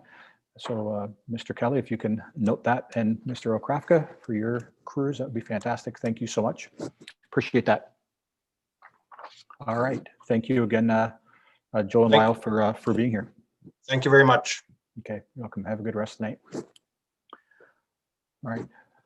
Thank you. Next item on the agenda this evening is item 9.2, which is the Transform Waterloo Region 80 by 50 plan. We have a couple of guests with us this evening to lead a presentation on that. And we also have several delegations that will be discussing this particular report as well, and the recommendation. So the recommendation before us is report Corporate Services 2021-022, Transform Waterloo Region 80 by 50. It has 3 clauses that the attached Transform Waterloo Region strategy, which is Appendix A to the report, if you're following along with your agendas, be endorsed as the community climate change mitigation strategy for the Township of Wilmot. Further, the council directs staff across the organization to develop detailed plans to implement said strategy, subject to available funding and resource allocations. And further, the council directs staff to work with local partners on implementation, monitoring, and reporting progress on the goals outlined in the strategy. And further, that the Township of Wilmot advocate for provincial and federal support and action to achieve the community transformations that are outlined in the Transform Waterloo Region strategy. So we're going to begin by asking the manager of finance who is with us this evening. Thank you for joining us, Mr. Romney, to highlight the report. And then he will introduce our guests from Sustainable Waterloo and REAP Solutions, REAP Green Solutions, sorry, to highlight the report. And then we will hear from some delegations as well. So take it away, Mr. Romney. Thank you, Acting Chair Gerber, and good evening, everyone. This report outlines the Transform Waterloo Region 80 by 50 strategy, which aims to reduce carbon emissions community-wide in the region of Waterloo by 80% by the year 2050. Tonight, as mentioned, we have Tova Davidson, Executive Director of Sustainable Waterloo Region, and Mary Jane Patterson, Executive Director from REAP Green Solutions, for a presentation on the plan, which was noted as Appendix, I believe, B of the report, or A. Earlier this year, Sustainability Working Group received a presentation on the plan, and there was expressed support for this initiative. As noted in the report, this plan was in the works for roughly 2 years, with several steps and processes throughout the process to get us to this final plan as presented tonight, and is now in the process of being brought forward to all area municipal councils. I wanted to thank Mary Jane, Tova, Samantha Tremmel, the project lead, municipal peers on the committee, and everyone else involved in this process to get us to this point. So without further ado, I'd like to pass it off to Mary Jane and Tova for their presentation. Thanks so much, Ashton. I'm Tova Davidson, and it's my honor to be presenting tonight to this council and to be bringing Transform Waterloo Region's transition to an equitable, prosperous, resilient, low carbon community in partnership with Mary Jane Patterson. Next slide, please. So for those who may not know, Climate Action is actually a community partnership, and the program is run together between Reap Green Solutions and Sustainable Waterloo Region. And we work with all 8 area municipalities. And when Ashton talked a little bit about, this has taken 2 years. It has taken 2 years, and your team has been outstanding. I know that we'll officially say a thank you to Ashton, but I want to give a shout out to him. He was sat at that table and brought your township's thoughts and needs and perspectives and opportunities to us. And it was a great partnership. And today alone, we're talking to 3 councils. So that partnership is alive and well and going strong. Next slide, please. The work that we do in Climate Action is looking to coordinate the activities of Waterloo Region's community actions and plans and strategies, measuring progress, engaging the wider community, and generally supporting the movement towards this low carbon future. But after we had the approval of our 80% reduction target in 2019, we went out to the community and talked to them about what was the desired future state. What did they see Waterloo Region looking like if we reached this target of 80% reduced? And we used a backcasting model to create this plan. So what we did was we looked at where do we want to be and then worked backwards towards where we are now to get us into that. And through support from the Federation of Canadian Municipalities, we were able to do this work. Next slide, please. But it was that consultation with the community that kicked us off. And when we say the community, we mean the community. So we spoke to more than 1,600 people in the community. We went to all kinds of community events, 36, in fact, including in the townships. We did not just talk to the other green people, We went to rodeos and we went to car shows and we went to libraries and we went to festivals to talk to everybody about what did they see? How did they want their community to be?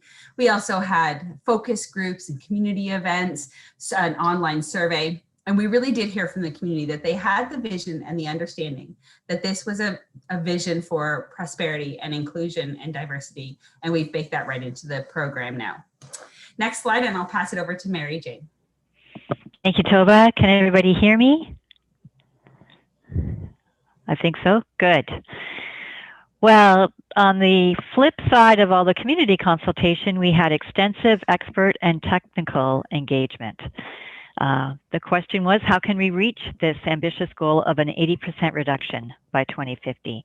So we consulted with municipal staff, with local experts, and with people working at the national and international level, and really dug down to what the technical solutions needed to be to achieve this goal.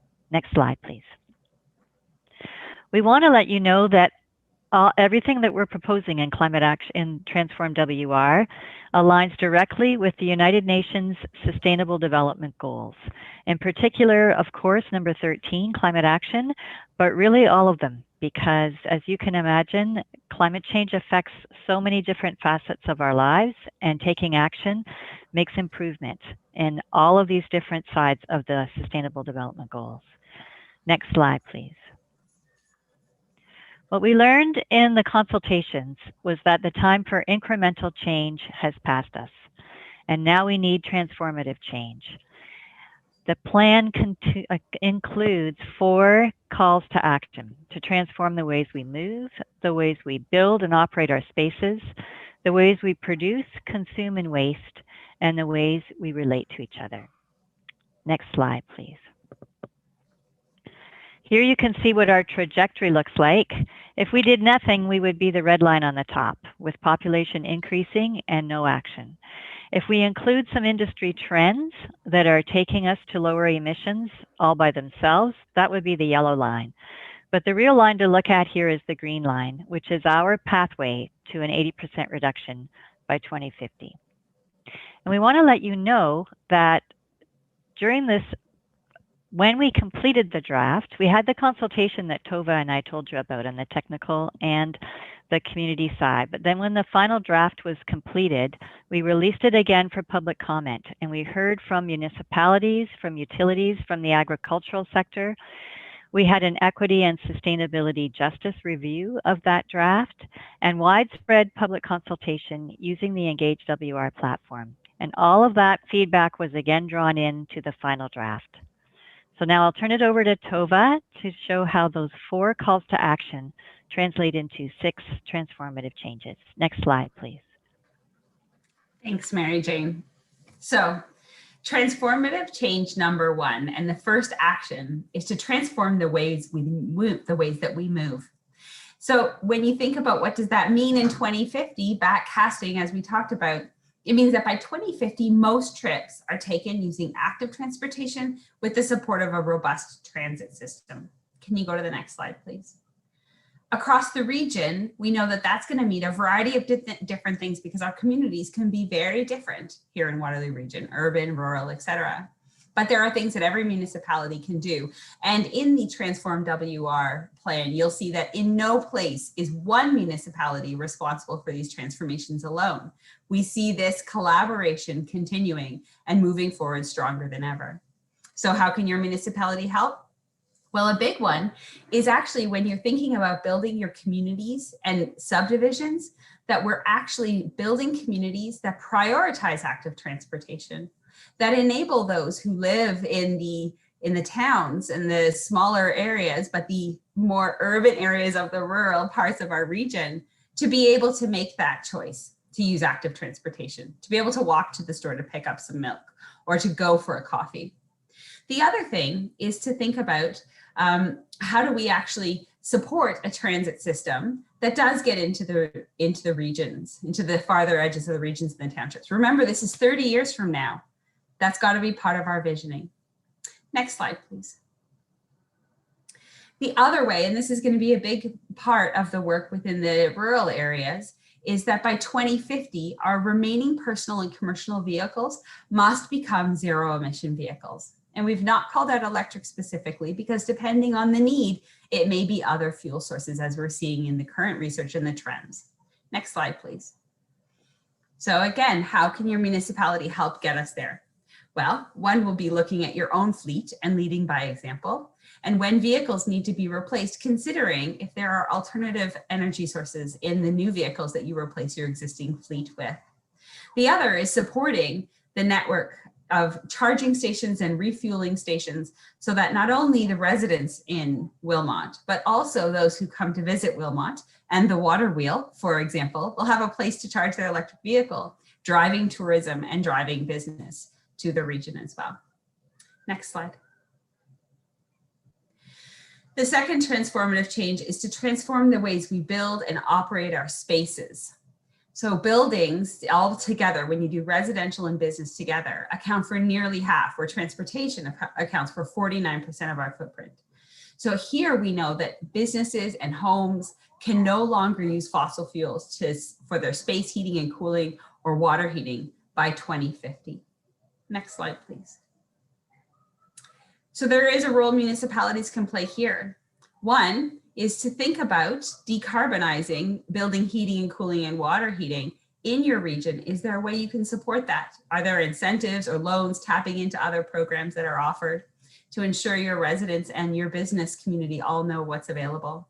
The other is to think about your own buildings and to try to build your own buildings towards a net zero carbon development standard. And we know it's possible, as has been demonstrated all by the REAP House in a retrofit to near net zero, as well as to the Evolve building for office spaces in North Waterloo. Over to you, MJ. Next slide, please. The next 2 transformative changes are about the way we produce, consume, and waste. Number 4 is that by 2050 and that vision of our future, Waterloo region uses less, wastes less, and no longer disposes of organic matter in landfills. And that's because organics in the landfills break down into methane, which is a much more powerful greenhouse gas. So our goal in this action is to maintain the same level of methane emissions from our landfills as we had in 2010, even though we'll have a higher population. significantly higher. Next slide, please. How can our municipalities help us get there? Well, one important way to do that is to promote waste reduction and have campaigns that promote a circular economy where we use less, keep it longer, and repurpose it at the end. Another is to take a look at buildings being demolished and make sure that it's really necessary to do that and try to reduce the construction waste that results. Next slide, please. Here's the fifth change. This is about having a thriving local food system built on local farming, food production, and food processing that feeds our community. We know that the agricultural community is directly impacted by climate change and has strong interests in reducing greenhouse gas emissions. Our goal here is similar to the one before, to maintain the same level of methane emissions from livestock that we had in 2010 over the next 30 years. Next slide, please. So how can our municipalities help us get there? Well, one is continuing to develop and enforce robust land use planning protections for prime agricultural land. Another is to support leadership in farming communities to plan and lead greenhouse gas reduction efforts, and in particular, the reduction of emissions from livestock and the development of methane capture and energy production from manure. Research and development will be really important in this one. Next slide, please. The final transformative change is about the way we relate. By 2050, Waterloo Region has leveraged reducing our emissions to increase equity, prosperity, and resiliency for all. This transformation forms the background for all of the other work. And this is something we heard really clearly from the public consultation, that it's a once-in-a-lifetime opportunity to build the community that we want. We have to support the people in our community that need that the most. And we want to be recognized as a national leader in sustainability and clean tech. Next slide, please. So what is the role of our municipalities in getting there? Well, an important first step is establishing metrics that help us measure our progress in creating climate solutions that increase equity. Another one is looking at how we can have large-scale renewable energy generation, and that can be by identifying and protecting the land that would be suitable for that. And finally, an important piece is working together in our advocacy to the province and federal government for policies and programs that transform the systems they control. Final slide, please. In closing, we first want to say a big thanks to Ashton for bringing the rural perspective to all those meetings that Tova talked about, and to Patrick Kelly and Sandy Jackson for your support, and to this council for all your support of environmental initiatives.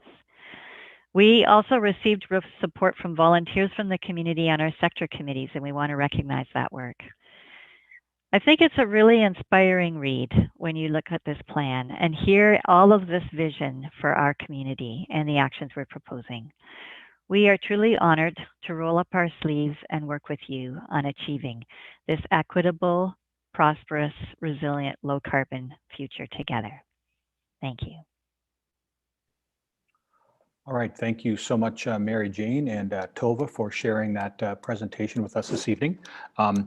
One thing that maybe we could have done before, but I'm going to do it now. Could we have just a mover and a seconder for the item that we're dealing with, just to officially get it on the floor before? I know we've got some delegations before we all comment, but so moved by Councillor Gordick, seconded by Councillor Fisher. Sorry, had his hand up the longest, maybe not first. So thank you for that. So we now have officially got our motion on the floor. So thank you once again, Mary Jane and Tova, for presenting this evening. As you are probably aware, we have several delegations here tonight as well. Are there questions of, would council prefer to ask the questions of, and I also believe perhaps Mary Jane and Tova, do you have another appointment yet this evening, or are we the last stop in your whirlwind tour of council meetings tonight? Save the best for last. Oh, good answer. All right. So council, would we prefer to have some questions for Mary Jane and Tova right now, or just wait till the delegations are done and then sort of ask all the questions all at once? What are your thoughts, Councillor Fenning? Correct me, maybe the clerk can correct me if Yeah, I'm wrong. I believe procedurally, the public is not allowed to comment between the movement and the vote. Only council discussion is held between the mover and the vote. Okay. Yeah, I was looking at my script where the mover and the seconder was, and I didn't see it, so I sort of ad-libbed that for a moment. So Ms. Middleholz, perhaps could you clarify that just so we are doing it properly? So yes, through you, Chair Gerber. Procedurally, yes, that would be the case. Mistakes happen. It happens on occasion. So procedurally correct, yes, the motion would be on the floor. However, I believe the delegations do want to speak directly to the motion.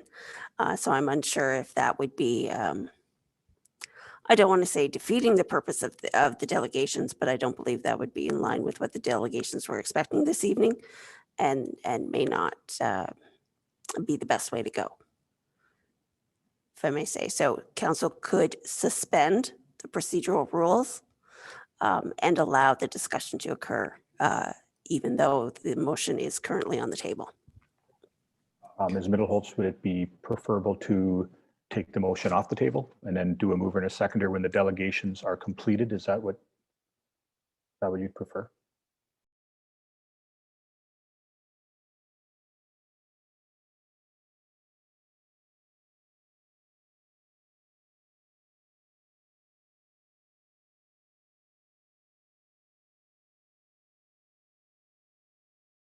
Sorry, I was muted. Procedurally, I have never dealt with somebody with a request to take a motion off the table. So that's something I'm not familiar with.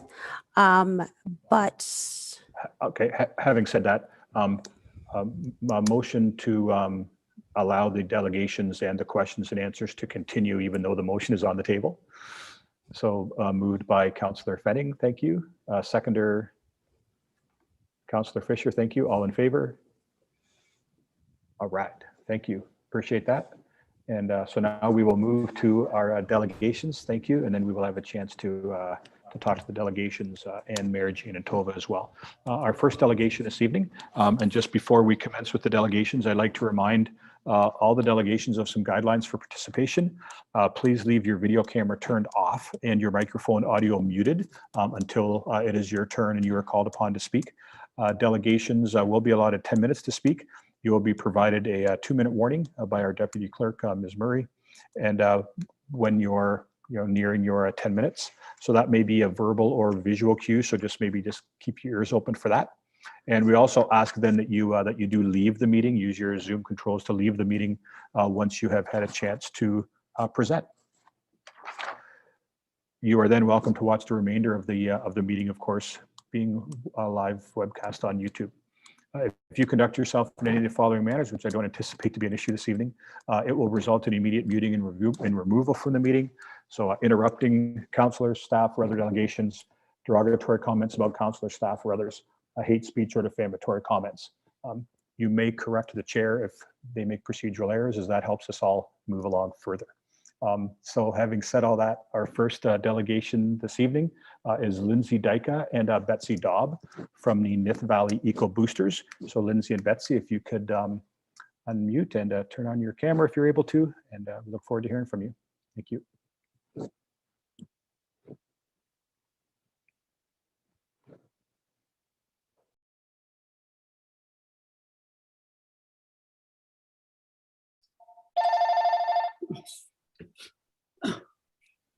Sorry. No worries. We're ready when you hear me?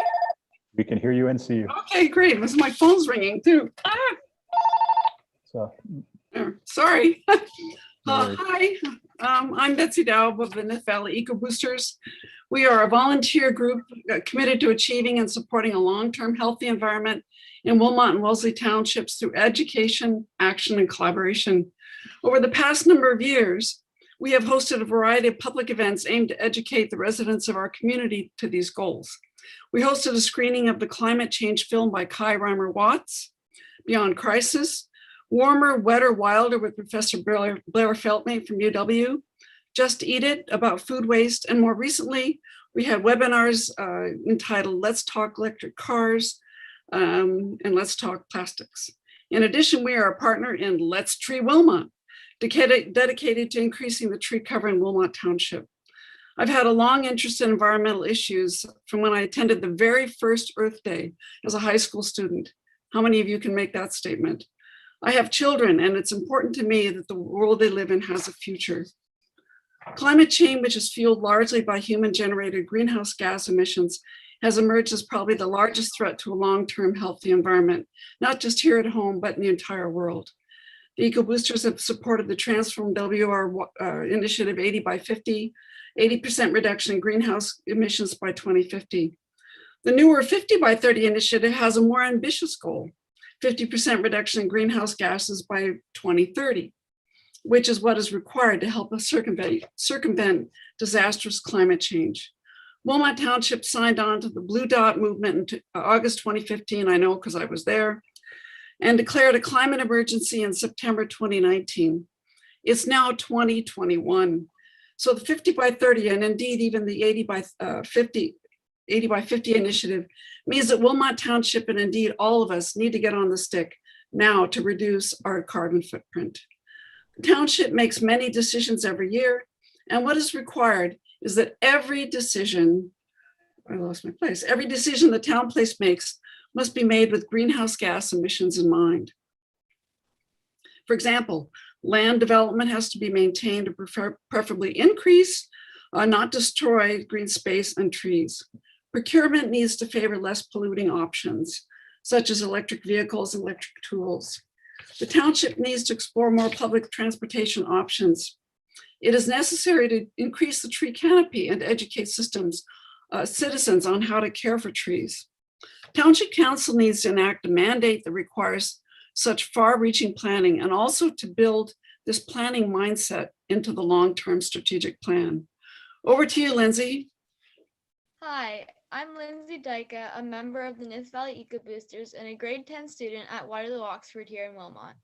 I joined the Ecoboosters to make a difference in my community and protect my future as well as the future of all the generations to come. But there's almost so much that we as the Ecoboosters can do. We can act, we can educate, and we can collaborate, but only you can make the laws.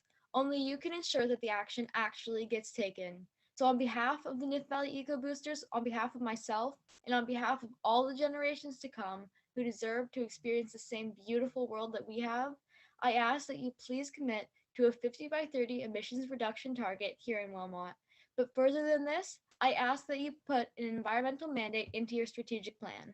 You need to consider the climate crisis in everything you do, every action you take, every legislation you pass, because the climate crisis is a part of everything.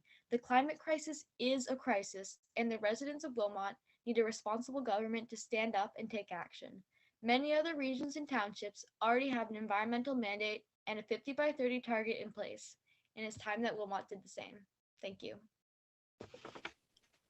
All right, thank you, Lindsay and Betsy. Any questions for the delegation this evening? I'll go ahead, Councillor Fenning. Not a question, just thank you so much for coming and talking to us and sharing your thoughts. Really appreciate it.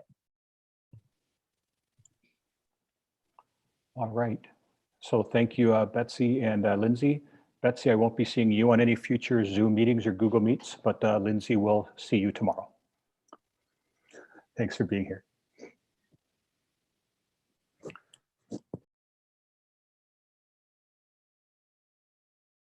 Yeah. Sorry. And our, did we get to closing comments there? I think we did when I said thank you for coming. Okay. Next up, our next delegation is Marie Pavey. So Marie, if you're able to join the meeting and unmute and turn on your camera if you're able, that would be awesome.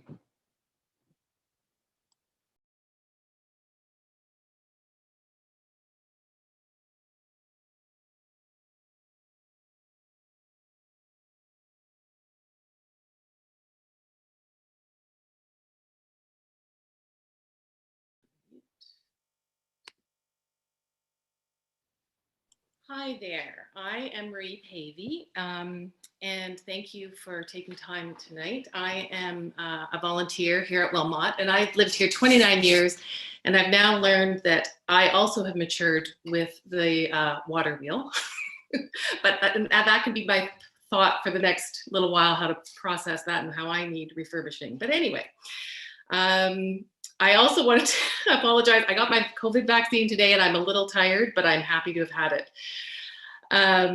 So Let's Tree Wilmot supports the recommendation being put forward to set a 50% reduction in greenhouse gas emissions by 2030. Working with you at the Township, Let's Tree Wilmot can help to make that happen.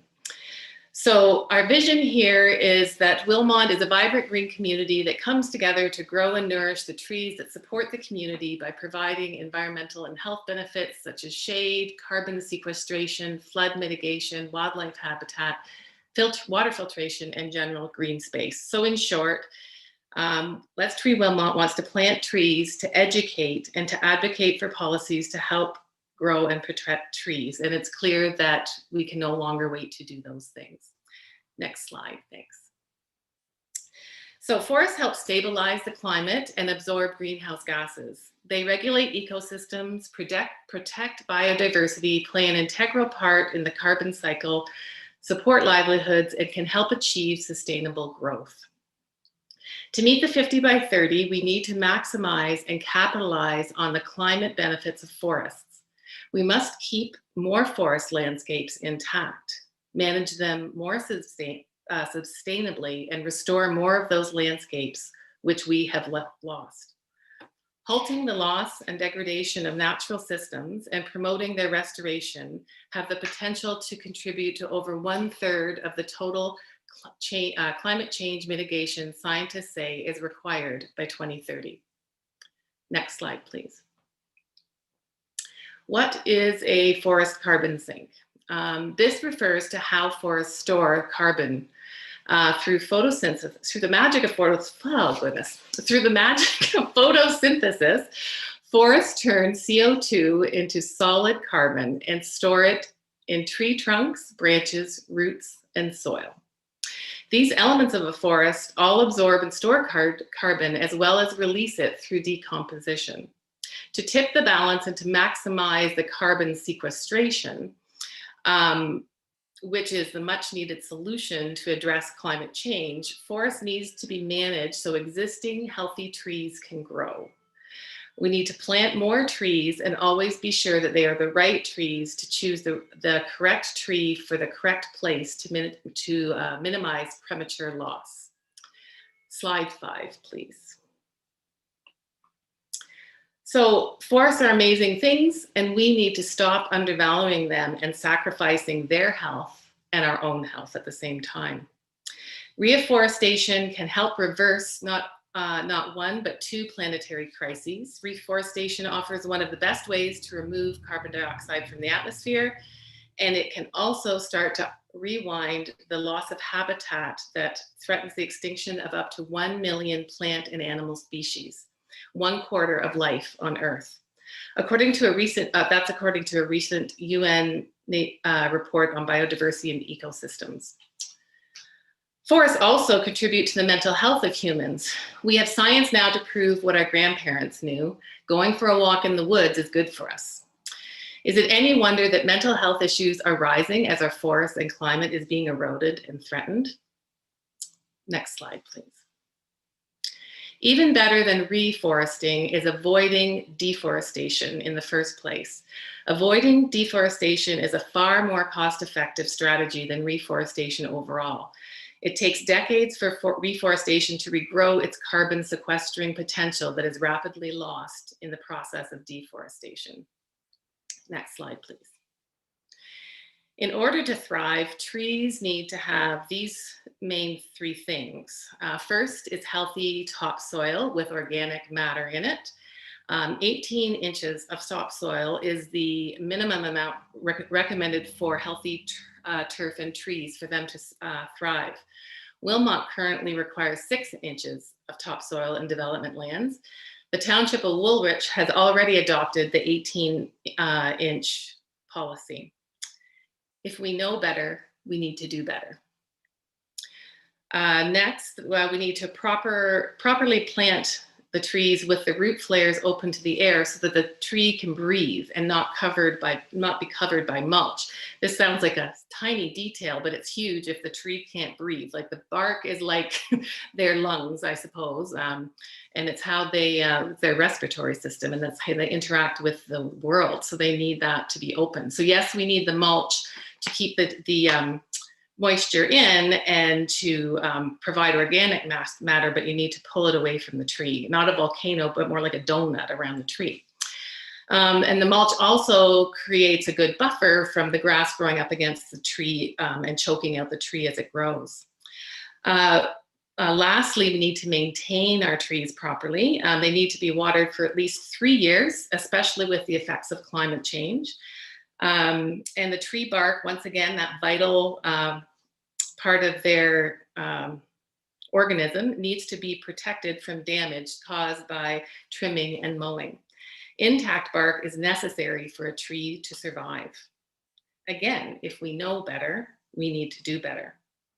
Without these things, trees simply cannot grow properly, and most will die, wasting the investment that we made in planting them in the first place. Slide number 8.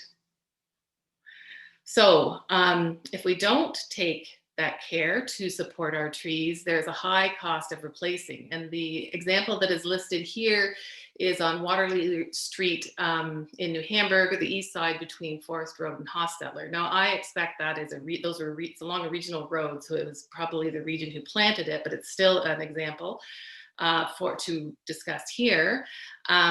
About 75 trees were planted 8 years ago, and today 29 trees have been removed, with 8 of them dead. 28 trees are damaged, so they will likely never reach maturity, and that leaves only 18 in our estimation of trees that may reach maturity but have a shortened lifespan. So that cost is at least, with $300 a tree, that means the cost is at least over $11,000. Plus the cost of removal and loss of all the environmental benefits that the tree made in that time, or would have made if they were growing and being healthy. A 40 centimeter diameter sugar maple tree, they are the winners in the environmental game. They intercept over 6,000 liters of water to help prevent floods, which is relevant to our community. They raise property values by $58. They conserve 98 kilowatts of energy per year from shade, and they sequester about 502 pounds of carbon and provide overall benefits of $148 per year, plus, the mental health benefits that are innumerable. So one solution is to keep the same budget, but buy slightly smaller trees that actually can establish themselves more readily and spend the money on the proper tree maintenance. Next slide, please. 2 minutes. Thank you. So Let's Tree Wilmot is committed to working with the township and the region to plant and nurture and protect as many trees as possible to make that significant progress towards the goal to reach the 50% reduction of greenhouse gases by 2030. Today, most land is now privately owned, so we are also working to educate, convince, and support individuals and private companies to protect current trees, to provide adequate green space within developments for trees. Like, you can't put buildings and tarmac on the entire lot, or there's no place for green. We need the trees. So urban forests are now required to maximize our reforestation efforts. Funds should also be considered for individuals, businesses, as well as farmers for incentives to plant on their properties. Slide number 10. So as the proverb says, the best time to plant a tree was 20 years ago. The second best time is now. Thanks you for your time and attention. Thanks for the tech support. And I invite you to join those of us at Let's Tree Wilmot who want to plant more trees and protect more trees. Thank you. All right, thank you for your presentation this evening, Marie. Any questions for the delegation? Councillor Fanning.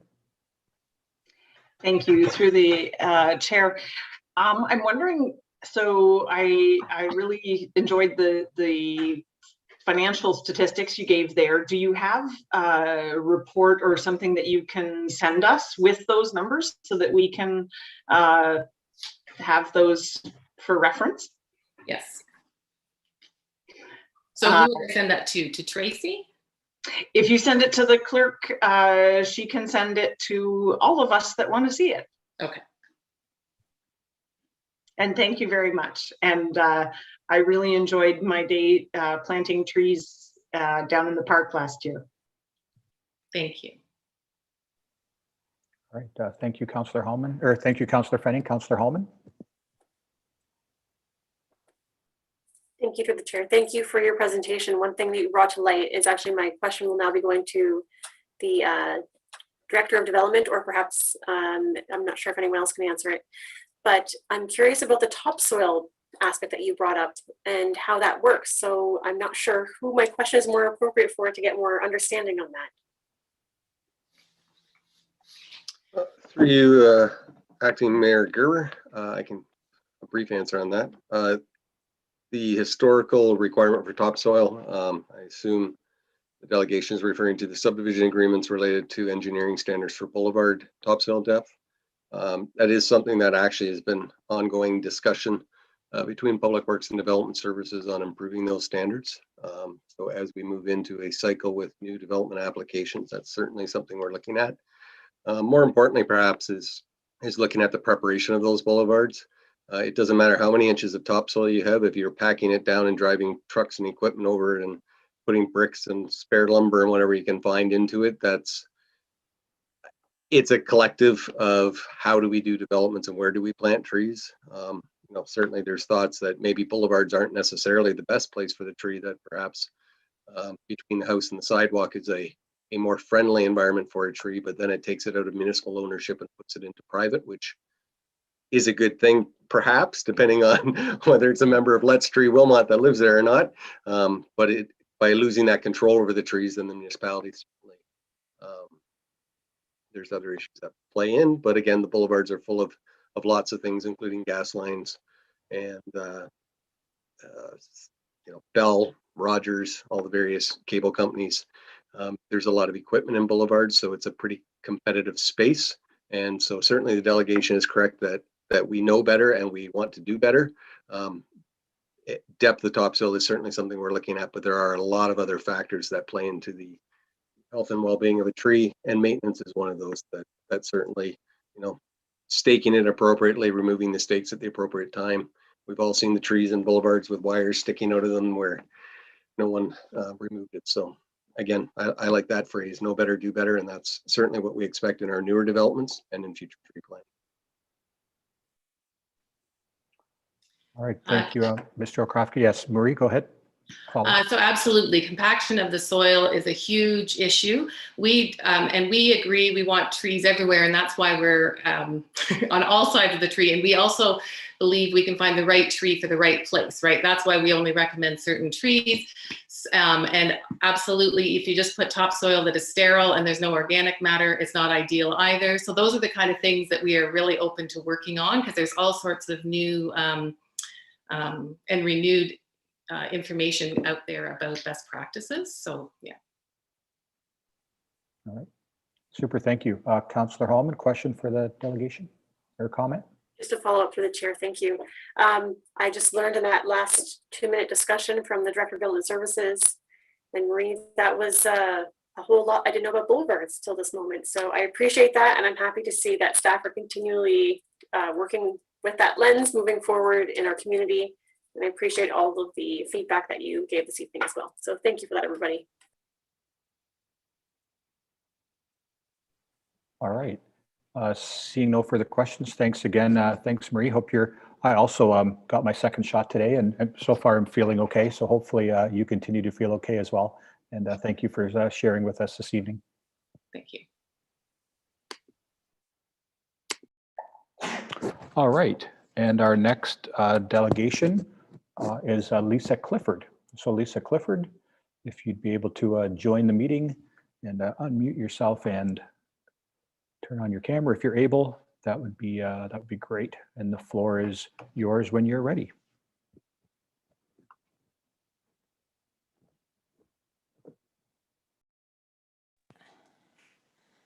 Hello. Hi all. I'm Lisa Clifford, president of the Wilmot Horticultural Society, and I'm speaking to you on their behalf. We believe that the Transformation WR report should be accepted. We also believe that we need to set some stronger climate goals by 3050 and for Waterloo region. We hope to show some practical ways that a community can come together to reduce and sequester carbon. Climate-friendly gardening is a way of gardening which reduces emissions of greenhouse gases from gardens and encourages the absorption of carbon dioxide by soils and plants in order to aid in the reduction of global warming. Gardeners are both stewards and guardians of the environment, and we try to make a difference in the fight. As we worry about climate change, we can already see what's happening in some of our gardens. Plants and flowers are growing at an off timing. And when that happens, it can change when things are pollinating, and it has an issue when birds and like hummingbirds and bees and other pollinators come, that the plants are actually flowering or pollinating at a wrong time and they're not able to feed. So what this does is it'll actually limit the plant life and the pollinator's life as well.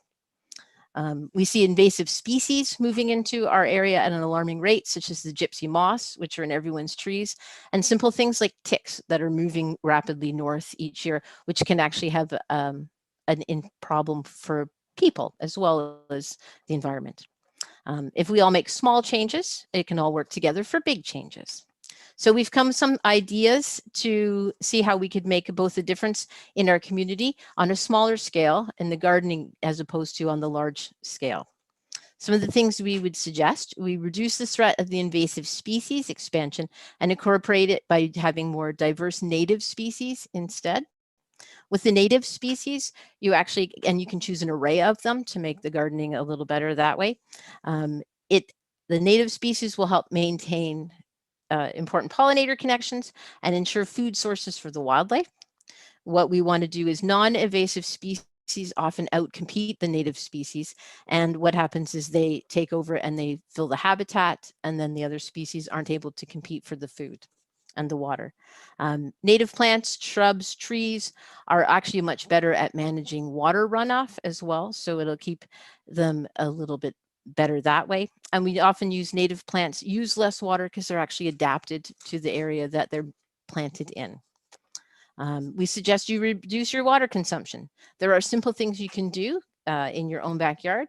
Things like using mulch to keep the moisture in the soil better. So when we mulch, whether it's plants or the gardens, it actually keeps the moisture in, so we don't have to worry about that so much. Rain barrels, often provided by areas, are also good. You can hook your eaves up to them, and then you can use those to water and make sure that you also maintain your water schedules. Consider growing your own vegetables. If you're going to grow things in your yard, you often can decrease your carbon footprint that way.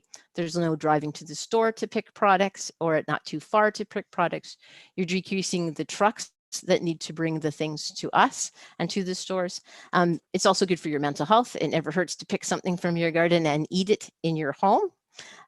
It's very good that way. We would suggest that community gardens are a nice way as well, that people that are in apartment buildings or in smaller areas have a place that they could grow some things. Composting, kitchen, garden waste, things along those lines, it can actually help reduce as well.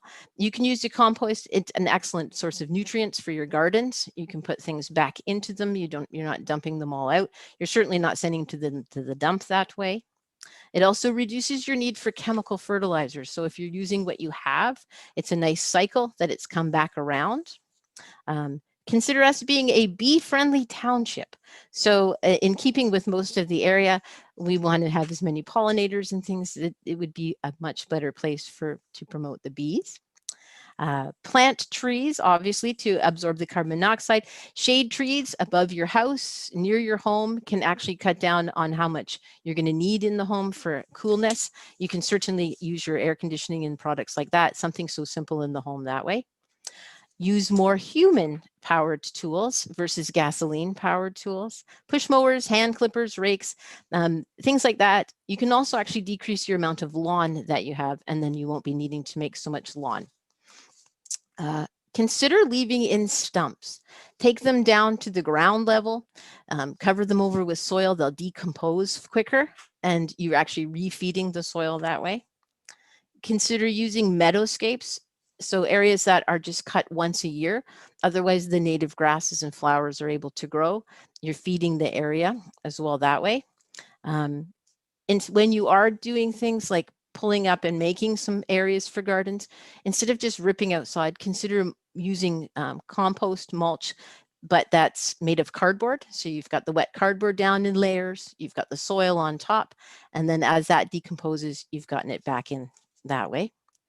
Plant hedgerows, really important. People used to have the hedgerows along fields and farmers' fields and along the roads, and that consider replanting hedgerows. Hedgerows will stop a lot of the wind. Hedgerows will hold a lot of the topsoil, in which turn a lot of things can come back and live in those areas. Also, it's a nice separation instead of a fence between you and your neighbors. You've got a nice cedar hedge growing there. It's a whole lot nicer and a little more thing. We have a lot of birds that live in our cedar hedge, and it makes a real difference if we didn't have that there. Consider setting aside some areas for pollinator gardens. These are especially essential for bees, butterflies, and other bugs, hummingbirds. And when the bugs and all the other insects are there, you increase the bee population. You increase the bird population because they're coming to eat. Other simple things you can do, consider changing your outside lights to LED lights or solar powered. Something so simple as that can make a world of difference. So we've come up with some doable, simple solutions that could allow us to be part of the solution as a part of the problem. Thank you. All right, thank you for your presentation, Lisa. Good to see you as always. Any comments or questions from council for Lisa this evening? All right, Councillor Gordick and then Councillor Hellman. So Councillor Gordick. For you, Chair. So Lisa, you're speaking to me. One of the first things I did was I got rid of my lawn and I put in a perennial garden, which was a hard thing where I live because it did have a little bit of resistance. But one of my things I would love to be able to do is to have some sort of reaction and people using less of watering systems, because I feel that water actually is for humans, and we can try our best to sort of limit the use of that through watering systems. So you speak to me when you say get rid of the grass. So the other part of that is I was recently in Bayfield doing a staycation kind of thing to get out of the COVID, and of staying in Wilmot, and I noticed that they were doing something with their drains, that they were planting native. Is that something that has, with the Horticultural Society, been a discussion with the township? Because I know you work with us in conjunction to some of the things that you do, but they are seeming to plant native species plants within the drainage systems to help with water filtration and other things like that. So I'm not sure if it's a question for you or for the Director of Public Works. So I'm wondering about your thoughts on that. For me, it's not something I've heard of. So it would be something that I would look into and totally be open to considering that. We have several people on our board who are really knowledgeable about native plants that would be good for wet feet. So in that case, something that sits in a drain or near a drain, you want something that's a little happier that way. So yeah. So just to let you know, I actually took a picture of the sign. It's an initiative throughout Bayfield where they've actually put signs up in their ditches. And I took a picture of one to sort of, to help me to remember to bring it up. So because you were talking about it today with regards to some of the planting, I just wondered if that had been something that other people within your organization knew of regarding that. I'm happy to send you the little screen I have, but again, it might be something more with Mr. Mullenhouse or perhaps Ms. Jackson, because I'm not quite sure who would take care of the plants in that particular area. Yeah, it's not something that I know about. So certainly I'd be happy for information purposes, but if they know more in that regard, that'd be awesome. All right, thanks for the question, Councillor Gordick. So Ms. Jackson or Mr. Mullenhouse, did you want to comment any further on that, or? Thank you, Acting Mayor. If Jeff is on the call, I would ask him if he can respond to this one. There he is. Through you, Acting Mayor, sorry, I'm having a technical difficulty here getting my camera to work. To answer the councillor's question, we would be happy to receive information if you have some from Bayfield. We certainly have contacts as well in that area that we can reach out and find out some more information on the initiative. And I wouldn't say I really have a great answer for you in terms of native planting and species and whatnot in the ditches. So we'd be certainly happy to receive information and follow up with you. He's not going to show. All right, thank you, Mr. Mullenhouse. Councillor Hallman.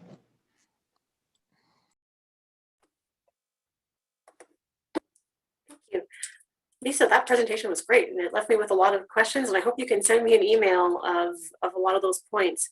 The one thing that you shared, I noticed a couple of my neighbors in the rural community have been starting to do, which is a lot of farm properties typically look very well manicured. And I've noticed a lot more people have been really reining that in and allowing more natural landscape.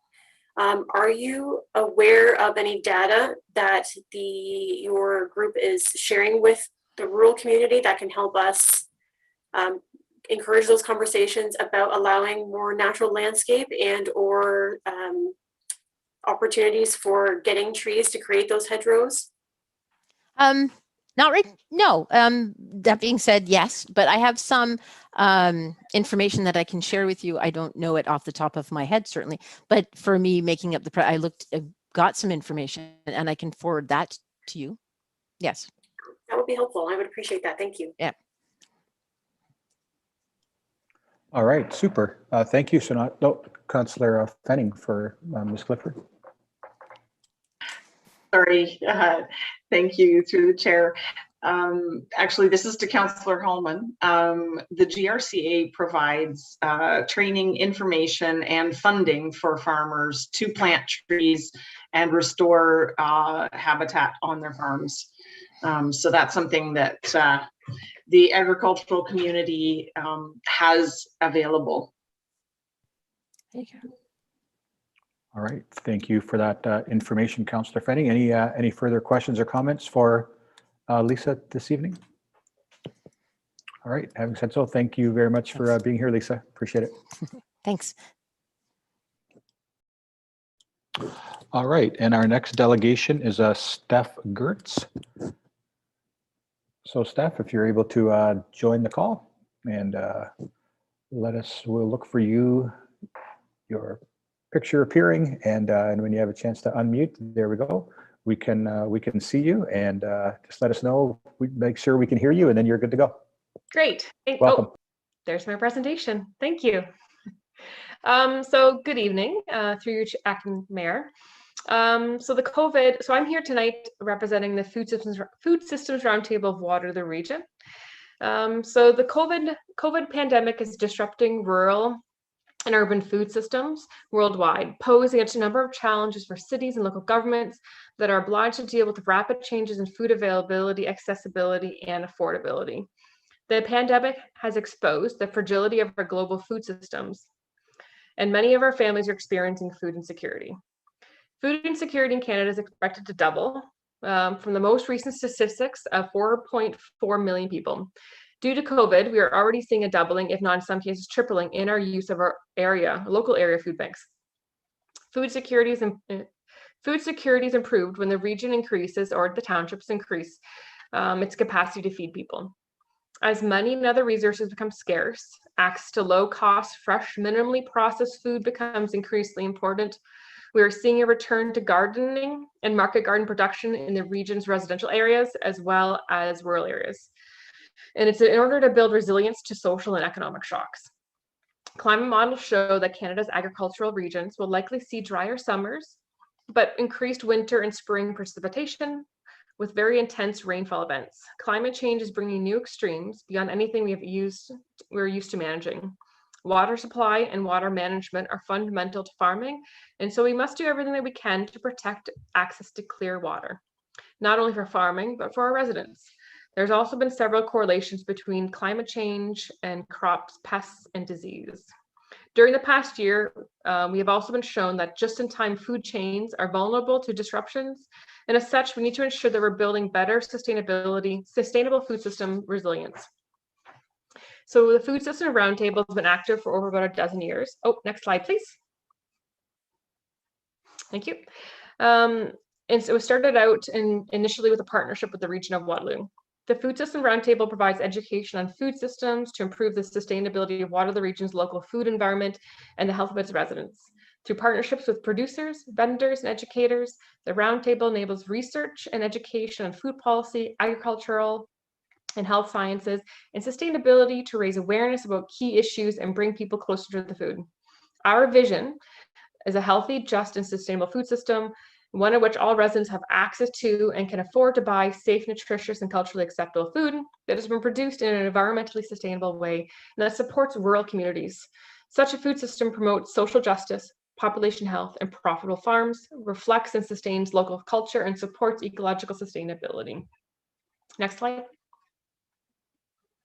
Currently, our global food system is under threat. Climate change and growing populations are generally working against our ecosystems.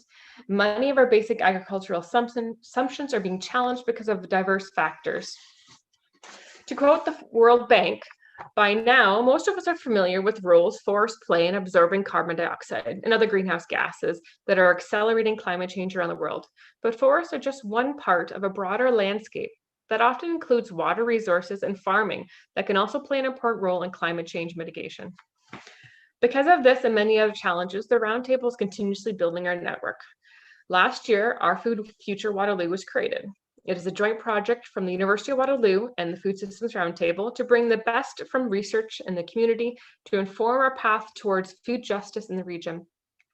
Tonight, though, I'm going to be talking about our relationship with 50 by 30 Waterloo region and our support of the recommendation of setting stronger climate goals, specifically a 50% reduction of the GHG by 2030. Next slide, please. Several years ago, the Roundtable created a food charter. I've actually presented about this last year when I became the co-chair of the Food Systems Roundtable and mentioned some of our unique networking groups and working groups that were created. But today I just want to talk about 4 aspects of this food charter, and I am hoping that the Roundtable can work with the township in order to create your own food charter. And I'm hoping you can recognize and realize the importance of creating one for your township specifically. So several of your priority areas within your township do align with the food charter's priorities.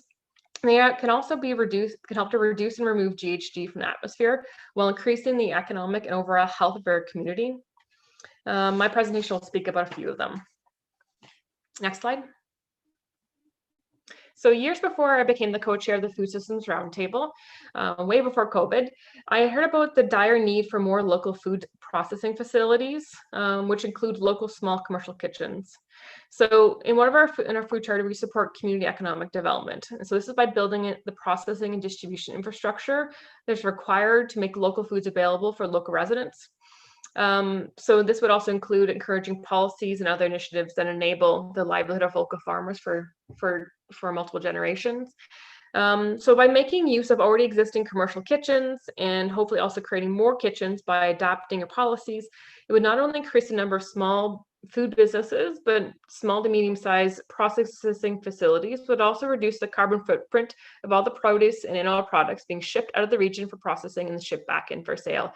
There is, like I mentioned years before, there wasn't mentioned, and there continues to be, many small businesses can't start up because of this lack of processing and cooking facilities. So I do know that there are a number of organizations and people within the region that would love to be able to work on helping to build Wilmot's capacity in this way. Again, it's about economic development, economic health and well-being, and then also supporting small businesses. Next slide. Okay, and the next slide will be about access to healthy food. So by protecting our farmland from urban development, by supporting policies and other initiatives that ensure access to enough nutritious food. So many different organizations, educational institutions, and cities around the world are looking to how agricultural can be a massive tool in the fight against climate change. Protecting farmland from urban development, as well as industrial or natural resource extraction, is key. Only 5% of Canada's land is prime farmland, and 50% of that is in Ontario. Ontario has been facing a steady decline in agricultural land base since the early 1970s. We need to make sure we have stronger policies in order to protect our farmland from industrial use as well as aggregate extraction. Our provincial and local governments have allowed the stripping of our prime farmland, which, by the way, has never been proven to actually be able to be converted back to prime farmland. So once you lose that prime farmland, it's not coming back, no matter what people are saying. You've had tens of thousands upon thousands of years to build up that infrastructure of that the microorganisms within that dirt. So we do need to look at, the argument of needing aggregate close to market, when you really need to look at is having food systems close to market. It needs to be easily accessed by local people, processed local, and then distributed local. In addition to adding more local small businesses in a community, it would increase the number of local jobs in relation to processing, distribution, and the sale of local food, because it would reduce the need for people to drive back and forth. And then also would be the topic of increasing local farmers market would also be key to healthy communities. Next slide. 2 minutes. Thank you. So by promoting and supporting food production and processing, wildlife ecosystems, but I want to talk about food waste and also compost. So there's lots of opportunities for job creation in landscape environmental management, which can help reduce GHG. For example, landscape management generates significant volumes of organic matter. Most of the material directly ends up in the waste systems, but it can be used for carbon sequestration. Next slide. And then obviously integrated policies. We're talking about that right now, looking at provincial, federal, municipal policies. Next slide. And then there's local groups and organizations that are fighting and trying to help you guys desperately to do, help create better policies. National Farmers Union has just created a transformation strategy, looking food systems. Drawdown has also looked at farming on our way for climate change. The World Bank. There are people out there looking to help you. Next slide. And that's it. Thank you. All right. Thank you, Steph, for sharing this evening. Comments or questions for the delegation?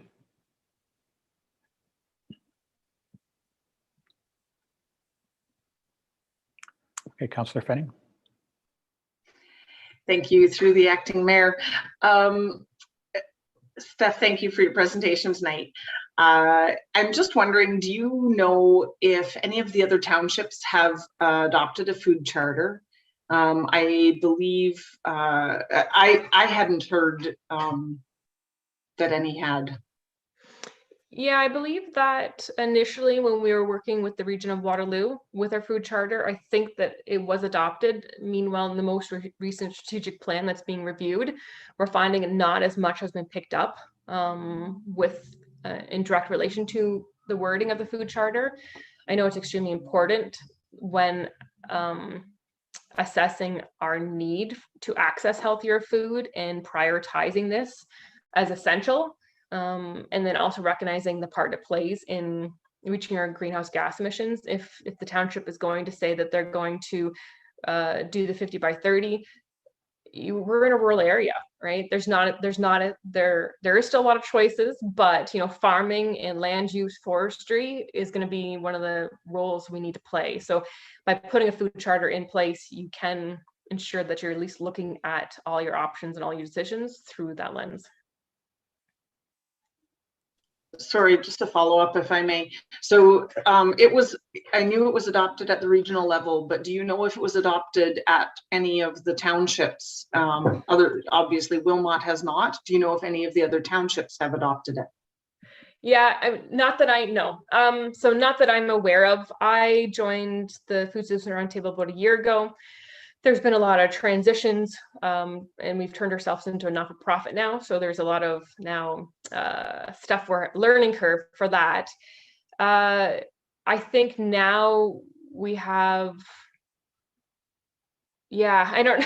So no, easy answer. No, I don't believe it's been. I don't believe it's been picked up. But I am extremely interested in it, doing that. All right, thank you, Councillor Fenning, for your questions. Not seeing any further questions or comments. Thanks you again, Steph, for sharing with us this evening. Appreciate your time. Thank you. And our next delegation tonight is Andres Fuentes. So thank you for joining us. And if you have a chance to join the meeting, and here we go. Awesome, we can see your picture there. And when you're ready to share, it's all yours. Thank you.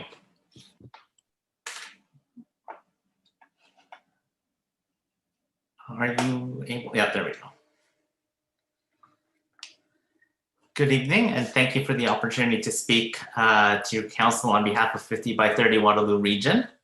I'm glad to be back. Last time I was here, I was speaking about the climate emergency declaration, and I think we've been able to make some progress, and this is a big part of it, so I'm excited to be back talking about this.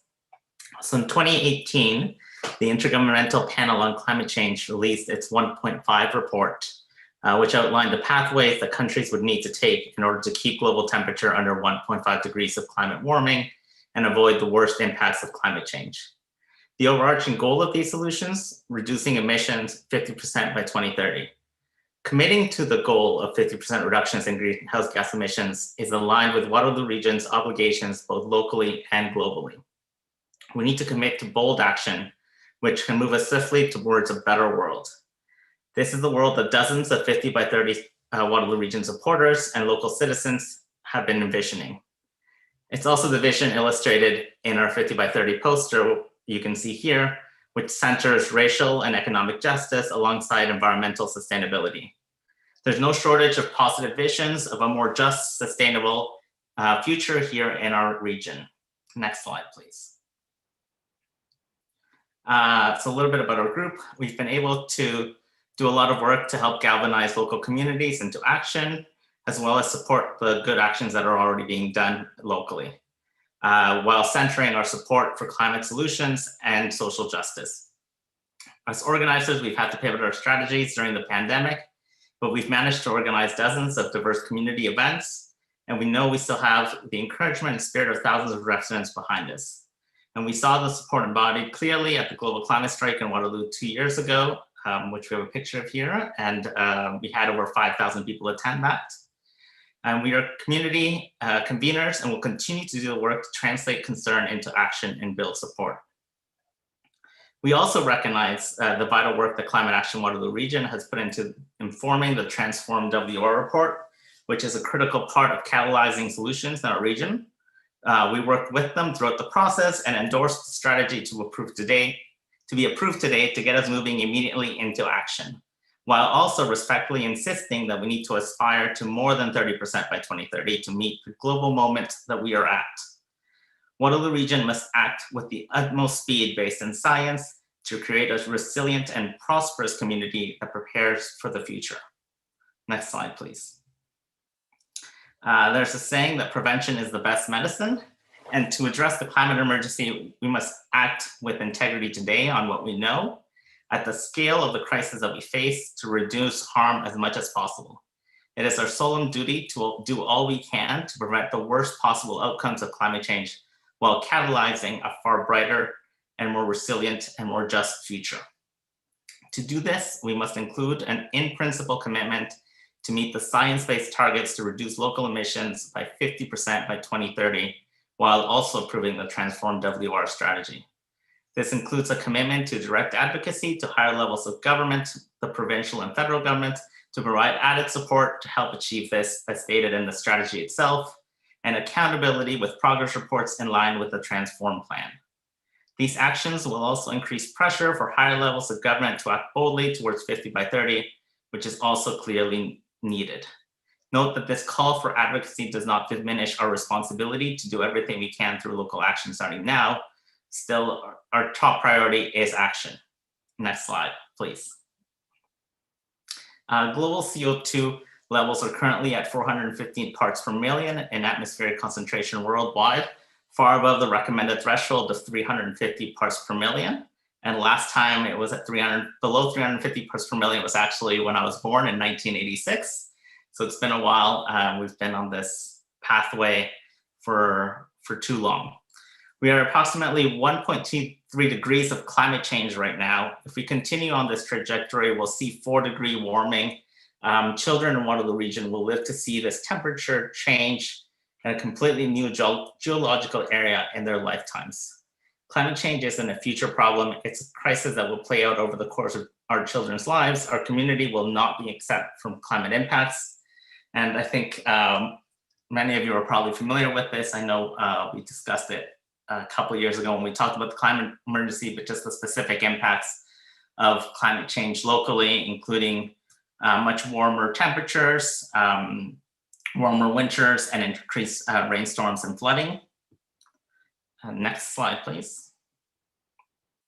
So the good news is change is already happening on a global scale. China and the US, the world's largest emitters, have committed to net zero by 2060 and 2050 respectively. The US has also just recently committed to a 50 to 52% reduction by 2030, which will greatly accelerate the growth of global clean economy that we can benefit from and contribute to by leading boldly. Canada has also just recently announced an increase of ambition from 30% by 2030 to 46% by 2030. As well as this month, the Netherlands legislated that Shell, one of the world's major fossil fuel producers, must reduce its emissions by 45% by 2030, including the emissions that come from using their products, not just from extraction.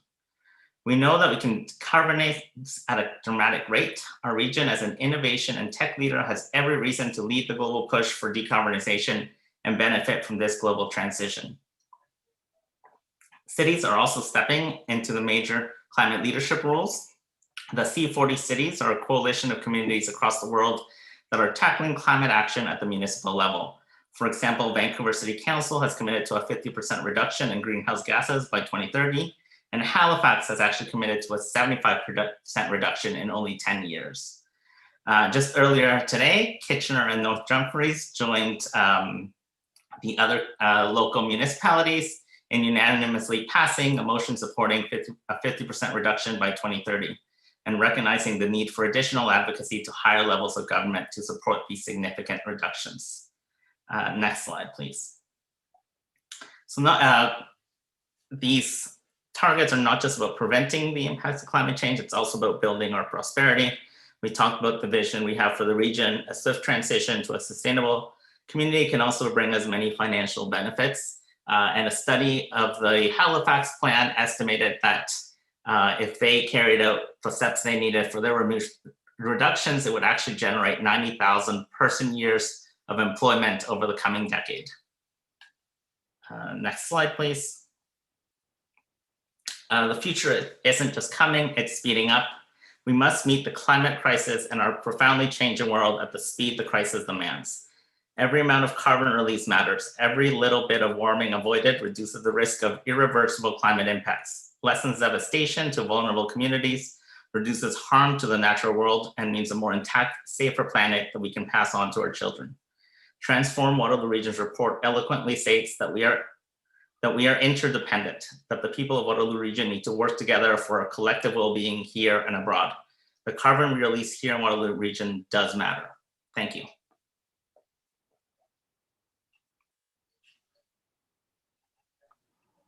All right, thank you for taking the time to be with us tonight, Andres. Questions or comments for the delegation?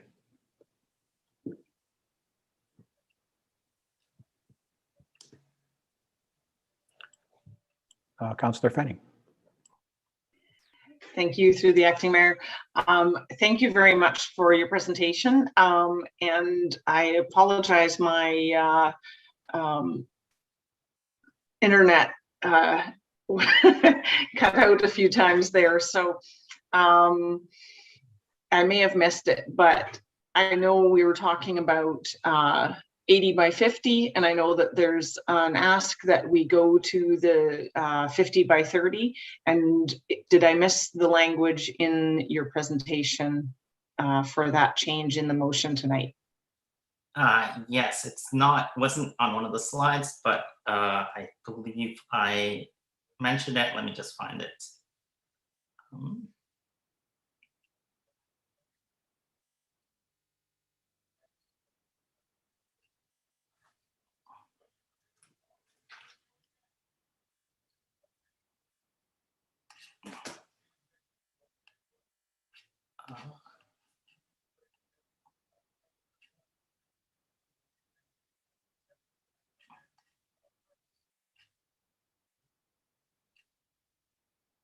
I mentioned 50 by 30 so many times that it keeps popping and I can't find exactly where I have.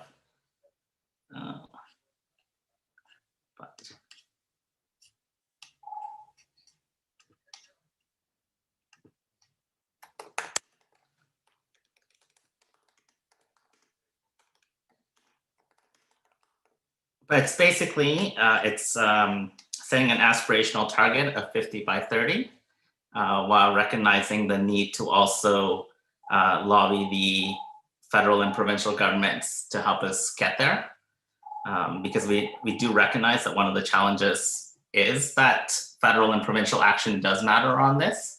They have a lot of regulatory power over some things that cause emissions. So we do recognize that the responsibility isn't fully on the municipalities.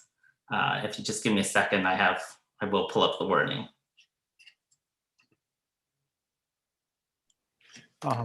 It's just while you're looking at that, Mr. Kelly, did you raise your hand? Yeah, I was just going to say the wording that if it's the same, Andres, as what was used at the other area councils that was circulated to members of council earlier today in a memo, just as a heads up that's what the other councils had approved. So yeah, and that's what we're looking for is so I can read. Do you want me to read what that wording is, or so you don't have to look for it? I can. Yeah, that'd be great. Yeah, so that one said that council endorse in principle an interim absolute community GHG emission reduction target of 50% by 2030, recognizing that the bold and immediate local actions in the attached Transform WR strategy are expected to achieve 30% by 2030. Council emphasizes that bold and immediate actions from the provincial and federal government will also be required to reach this deeper reduction target. If I may follow up. Yep, go ahead. So will we require moving that separately from the motion that's currently on the floor? Yeah, I would see that as sort of an extension or a complement to what we're already considering. So I don't think we're looking to set aside what's in front of us, but maybe Director Kelly or I'd go through. Through Clerk Middleholtz on the procedural side of things. I just know from the other municipal councils, they did it as a friendly amendment or an amendment to the existing resolution. They didn't consider it separately. So just to clarify, so that means it's sort of in addition to the resolution that's in front of us. Is that the idea? Just sort of added on to the clauses that we have? Okay, sounds good. So who was the first mover and seconder? Yes, Ms. Middleholtz, go ahead. Thank you, through you, Chair Gerber. So the mover was Councillor Gordick and the seconder was Councillor Fisher. As well, I have copied the resolution that is being proposed, and when it comes time for council to actually debate the motion, then I can put it up on the screen so council can understand exactly what it is that they would be voting on potentially. Thank you. Super. Thank you, Ms. Middleholtz. Sorry, is that Ms. Gordick and Councillor Gordick and Councillor Fisher? Is that the first and the seconder on that? Correct. Okay. So Councillor Gordick and Councillor Fisher, are you open to that friendly amendment? Yes. Okay. Thank you. So we have a few more delegations to consider. So thank you, and we'll get Ms. Middleholtz to put up the complete motion for us when we get to that stage. Thank you. All right. Thank you for joining us, Andres. Appreciate your time again this evening. Thank you. And our next delegation this evening on this topic is Becky Vole. So thanks for waiting, Becky. And when you have a chance to join the meeting and unmute and turn on your camera if you're able to, that would be great. All right. Welcome. Hello. Welcome. Well, good evening, Acting Mayor and members of Council, and thank you for this opportunity to speak with you today. I get very excited about a low carbon future and a circular economy, and I'm grateful for all the work that is done by all the groups speaking tonight. I realize we have many resources in the form of people within this township to help promote climate justice changes in the community. And today I'm presenting as a coordinator of Faith Climate Justice. And this is a regional network of faith communities. And it emerged in 2019. And we currently represent faith communities from Jewish, Hindu, Unitarian, and Christian traditions. And we continue to grow, and we welcome members of all faiths and people of goodwill. Next slide, please. As people of faith and residents in this region, we advocate for a sustainable, low-carbon local economy that generates prosperity for all. Through collective action, we strive to ensure that no one's left behind. We see our role as bringing a faith perspective to the broader work of climate justice in the community.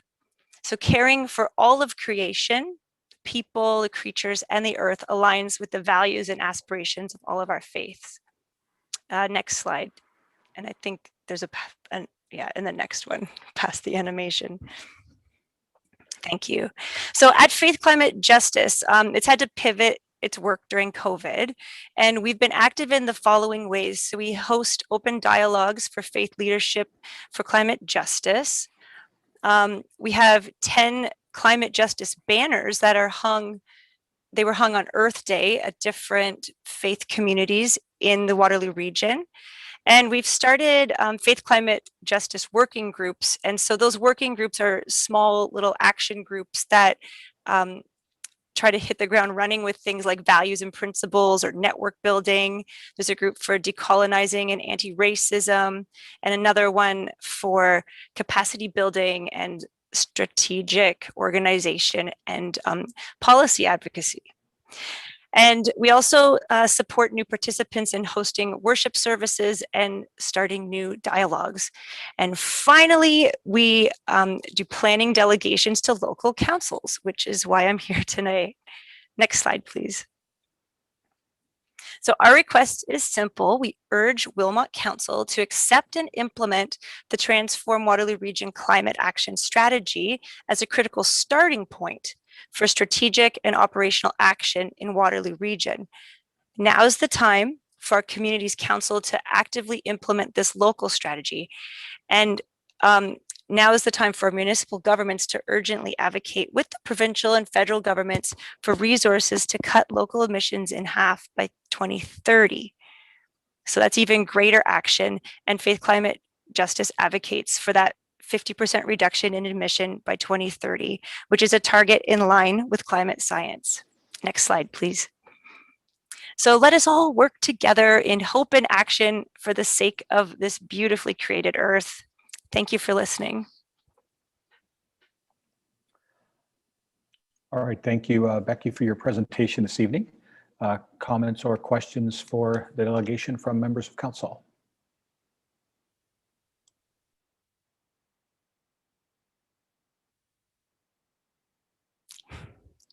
Perhaps one of the drawbacks of going near the end of the delegation list is people have sort of said all the things that they want to say and said all the thank yous. So, well, you look all very awake, so well, I thank you for that. Well, thank you for your enthusiasm and for sharing your organization's heart tonight, and we appreciate that. Thank you. All right, and our final registered delegation on this topic, and Elisa, pardon me if I maybe not sure which one of those that is, but Elisa McClurg, thank you for being here, and you get to bring it home tonight. Thanks for waiting.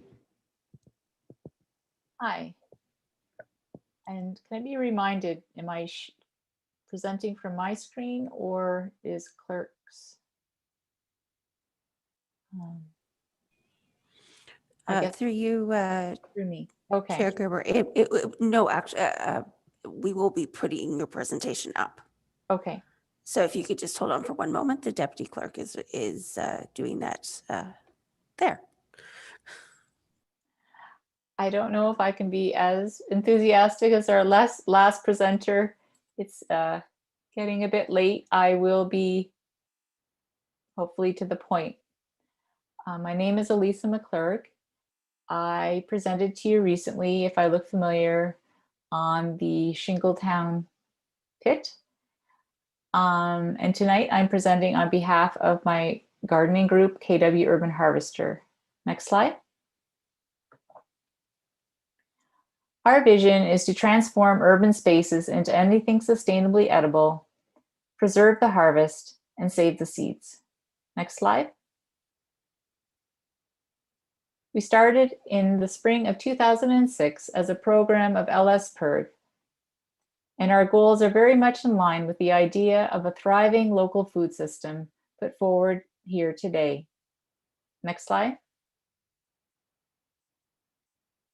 We've been working together to promote the production of fresh, healthy food in the Kitchener-Waterloo area. Next slide.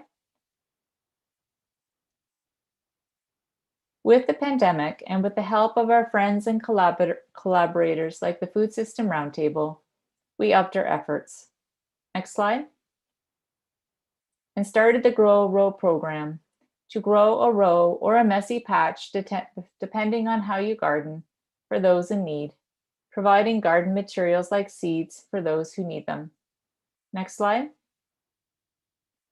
In the process, growing fresh, healthy food for donation to the community. Next slide. We also started a yard share program that aims to help match those with extra yard space for gardening to those who need space for gardening.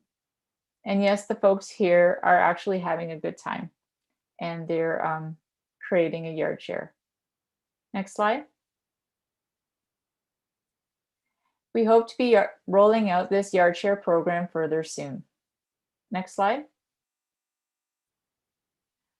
For this year, our goal is to donate 5,000 shopping bags worth of produce, and we're on our way to doing that. Next slide. While what I'm talking about may seem just like making changes to food, our dreams are bigger than that. Our dreams are nothing short of, as our tagline states, to dissolve the pavement, reimagine the turf, and repurpose unneeded structures to grow food.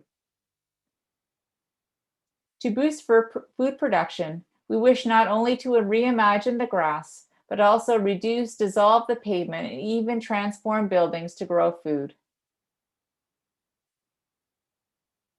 Greenhouse gas emissions would be drastically reduced because, as also touched on by Lisa Clifford from the Horticultural Association, we would reduce food miles, I'll get to her part, and increase carbon sequestration by gardening instead of having lawns and so much pavement.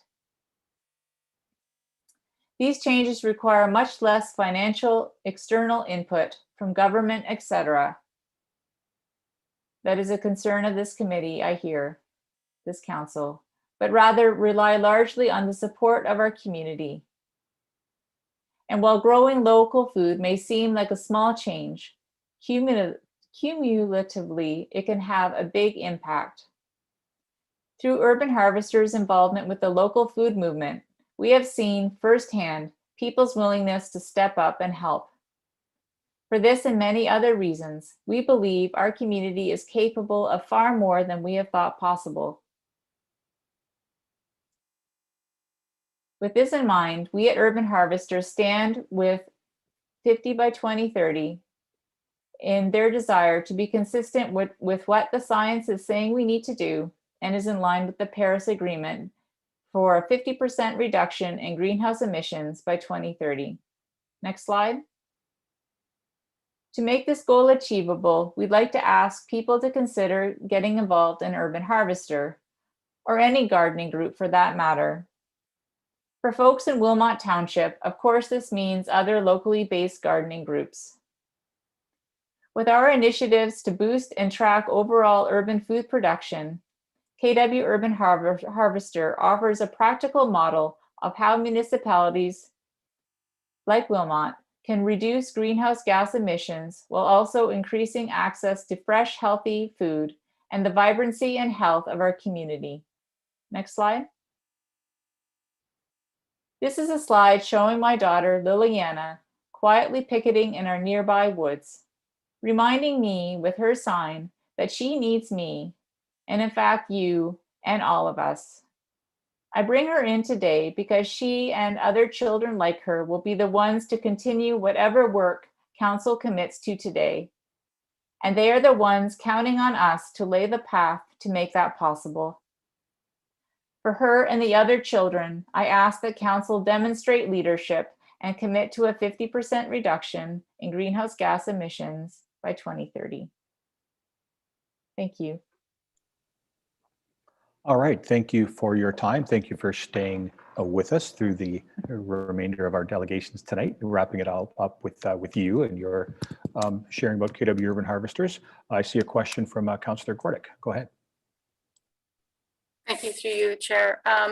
So, Elisa, I just was curious, have you reached out to, as you probably know, in Wilmot Township, we have some adult communities where there's a lot of avid gardeners. I'm wondering if you'd reached out to, say, the Foxborough Green people or the Morningside people to see if there's space or if there's some initiative that they could work with you on, working on having those sort of community gardens within the actual community itself. I have not. My focus, the focus of Urban Harvester, KW Urban Harvester, is the Kitchener-Waterloo area. We're certainly open to sharing what we've learned. And that would be wonderful because, I mean, we're all in this together, and the quicker we deploy, we've been very careful right now to focus on our area to make sure that we can have sort of a small area to do our learning. I'm sort of sitting with a case study that I'd like to write with all the learnings that I've made along the way, that our group has made along the way. So there's a long answer to your question. That's perfectly fine. Just as a bit of a follow-up then, I'm assuming that you'll be sending your presentation is with our clerks, so that for contact information, so that if we wanted to send those out to the adult communities, there would be a way for them to reach out to you if they were interested in doing a community engagement with you. Absolutely. Okay, great. Thank you. All right, thank you for the questions, Councillor Gordick. Seeing no further questions, thank you again, Lisa, for your delegation and your sharing your information this evening. Appreciate that.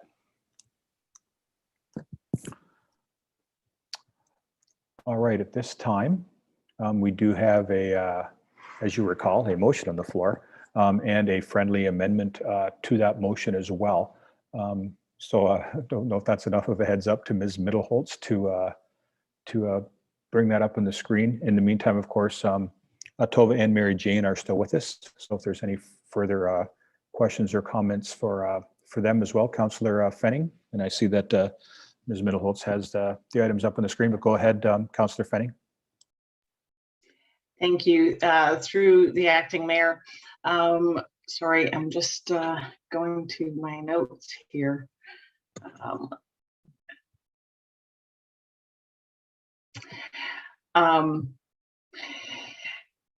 So I very much enjoyed all of the presentations tonight. I think we need to be working toward net zero faster than we are. And thank you, Tova, for sharing today a report that I didn't have the time to read all of, but it was really intriguing and very interesting about getting to net zero. It isn't a peaceful, easy, fun project for us to take on personally, or even as the township. It's a lot of work. And it means that we're going to have to make a lot of hard decisions in the coming years. People talk about taking action on climate change and say this will ruin the economy, or some variation of that statement as an opposition to doing anything about it. What kind of economy will we have if the rate of climate change continues to accelerate? The strength or weakness of the economy is a product of the health of our business communities, and my farm included in that. Investing in infrastructure and businesses that reduce our carbon footprint is actually good for the economy and the future generations of life on our planet. Is this going to cost money? Yep, it is. It's going to force us to give up things that we like. The past year has shown us that what matters isn't all about what we can buy or where we can go. Sure, it's been hard, but we're getting through it. And this is the perfect time to reevaluate what and how we can do things differently. It is worth it. We can make better choices for the environment and still enjoy life. And in fact, we'll enjoy it a lot more eventually, and I think even in the shorter term. So I'm very much in support of this motion tonight. All right, thank you, Councillor Fenning. Councillor Fisher? Thank you, Chair Gerber. If there's one good thing that came out of this pandemic, would be thinking that people can work from home instead of driving into the office each day. That alone will help reduce greenhouse gas emissions, and is an example for all of us to learn to do things differently. I think we're doing a lot of great things in Wilmot already. The charging systems are going to make a difference. That'll enable us to buy electric vehicles, will make a difference. And I think it's really good that many of the local municipalities will be joining into this program so we can share our successes and ideas to make things work. I will be voting in favor of this motion. I think it's our responsibility to lead by example, which will hopefully reflect on the community as a whole. And as Councillor Fenning had said, all this comes with a cost. And I'm wondering if the two organizations tonight are aware of any grants that could offset some of these costs, especially if the entire region gets on board. All right, thank you, Councillor Fisher. So I don't know, Tova or Mary Jane, if you might be in a position to answer Councillor Fisher's thoughts, or maybe even Mr. Kelly, any insight on possible grants, especially as other municipalities have already adopted what is before us tonight? Yep, go ahead.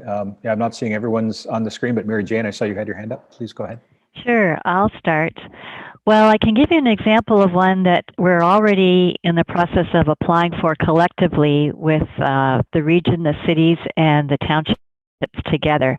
And I say the townships, we're about to bring it to the townships at our Climate Action WR next meeting. One of the actions is to provide loans for people to make energy retrofits to their homes.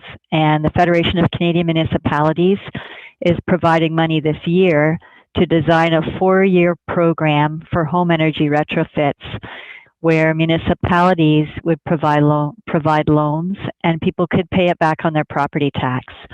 We're also looking at loans through on-bill financing and through the private sector, and trying to address that capital cost that is a barrier to making home energy retrofits and find ways for municipalities to support that.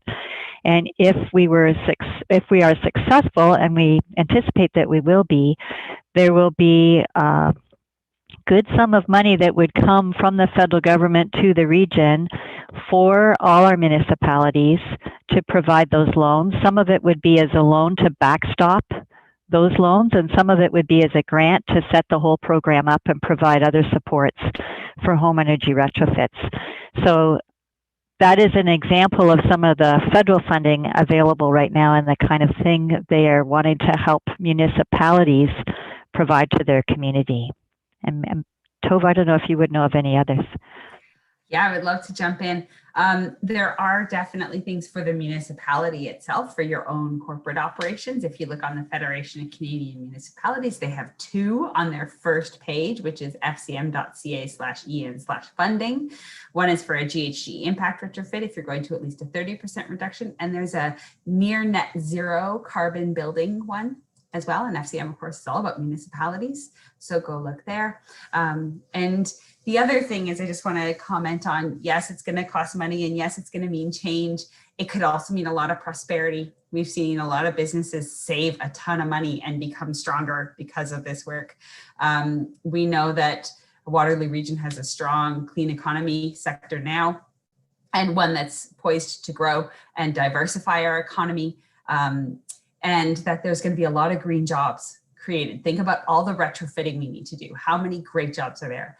And SWR is working on the creation potentially of a green building network to support that industry to be able to do some of that work.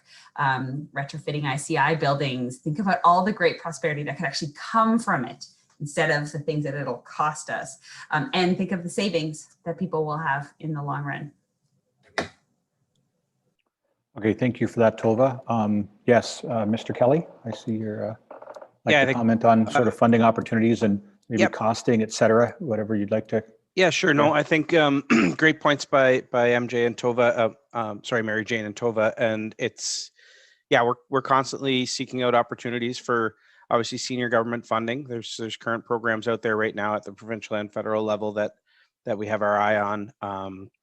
I'm just not going to show too many cards as far as what our application is because they're competitive application streams. But I think it's also important to note that it's not strictly through provincial and federal funding programs, that there's also, I think Wilmot's got a huge bonus in what we're doing right now as part of the Mike Scout wetlands piece. It doesn't involve the provincial or federal governments right now. It involves a community builder or member of our community that's doing the right thing for this community, and I think we'll see some huge impacts and results from that will be quantifiable.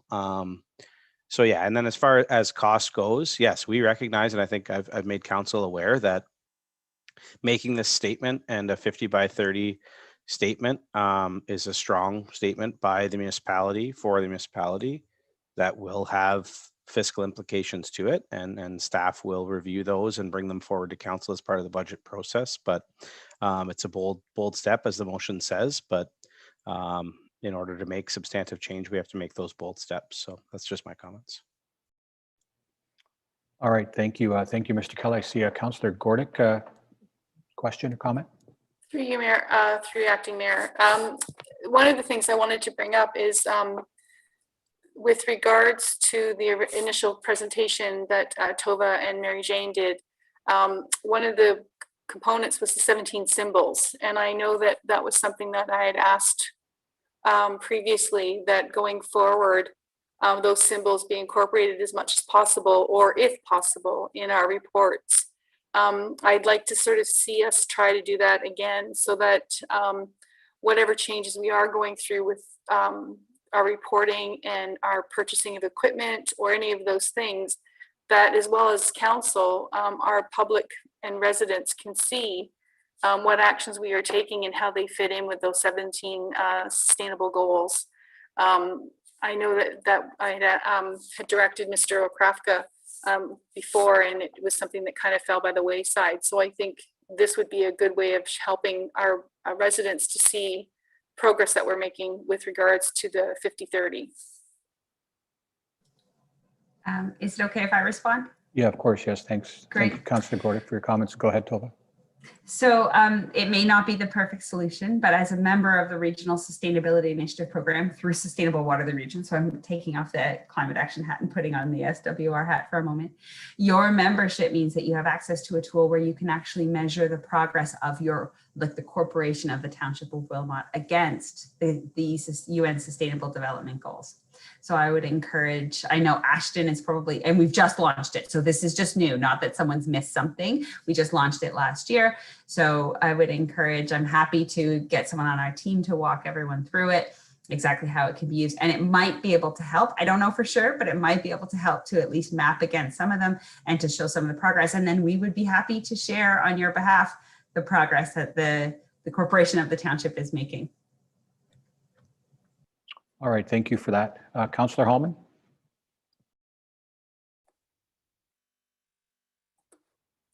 Thank you for the acting mayor.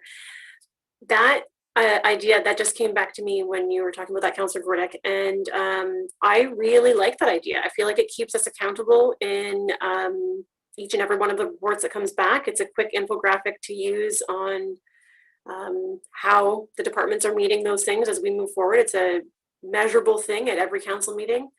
I'm in favor of that. I really like that idea, and I'm also in favor of this motion. Thank you. All right, thank you, Councillor Hallman. So we'll maybe just sort of alert senior management team to sort of look at those 17 symbols and how we might be able to perhaps incorporate them and see them a little more often. And also maybe just a question for Tova. I know you've got another report to share with us, and I also know you were present at other meetings tonight. Perhaps it might be useful to just update us on the number of other sort of municipalities and townships in the region who have already adopted 80 by 50 and 50 by 30, just as of 10:19 p.m. Tonight. Happy to. So yes, this is our third council today. So we're very excited to be, having such strong momentum in the region. So before this, we'd had, and I'm hoping I'm going to get these right, Mary Jane. If I get it wrong, let me know. We had the city of Waterloo was first. We have been to Wellesley. We've been to Cambridge. Who else did I miss before tonight, Mary Jane?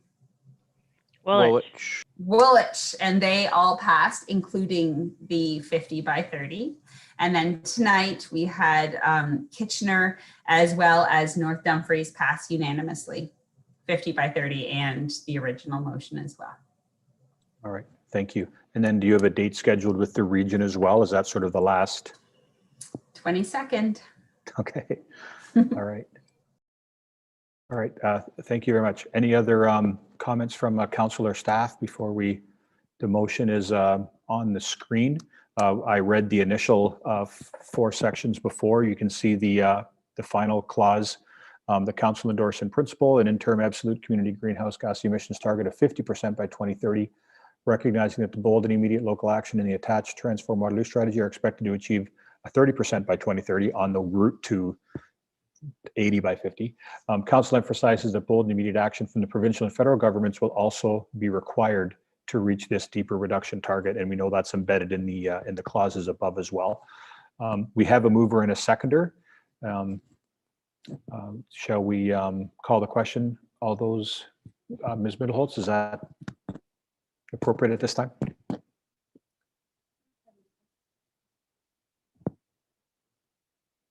Yes. Yes, we can call the question. I wanted to remove the motion from the screen so that everyone could see the hands going up. Okay, appreciate that. Thank you. All right, so all those in favor? All right, opposed? All right, that motion is carried unanimously. That's amazing. Thank you so much. We are honored and thrilled. Thank you, everybody. All right, thank you. And I guess Mary Jane, maybe you're free to go, but Tova, we're not done with you yet. So next item on the agenda, there's not a staff report prior to this, is the Sustainable Waterloo Region annual report. So Tova, we're turn the floor back over to you. Have you heard enough about sustainability lately? So thank you so much for having me this evening. This has been, for me, just as a note, this feels like a historic evening day. 3 councils, all unanimous. What an amazing movement this is, and what an amazing region. And I'm here just to update you on what's happened in the past year at Sustainable Waterloo Region. So not asking for anything, just an update, and happy to answer any questions. 2020, as we all know, was a year like no other in our lifetimes. And it felt like there was a shift of the ground under our feet. And that happened not only because of COVID, and certainly that threw all of us into a different way of operating, but it also became a shift in how we at Sustainable Waterloo Region looked at the work that we do. Next slide, please. So one of the things that happened early in 2020 was the rise of the land back camp in Victoria Park at the city of Kitchener. And we started to see that the issues that are facing us as a community are no longer isolated, that the stewardship of the land and the rights of our First Nations people are interlinked with each other.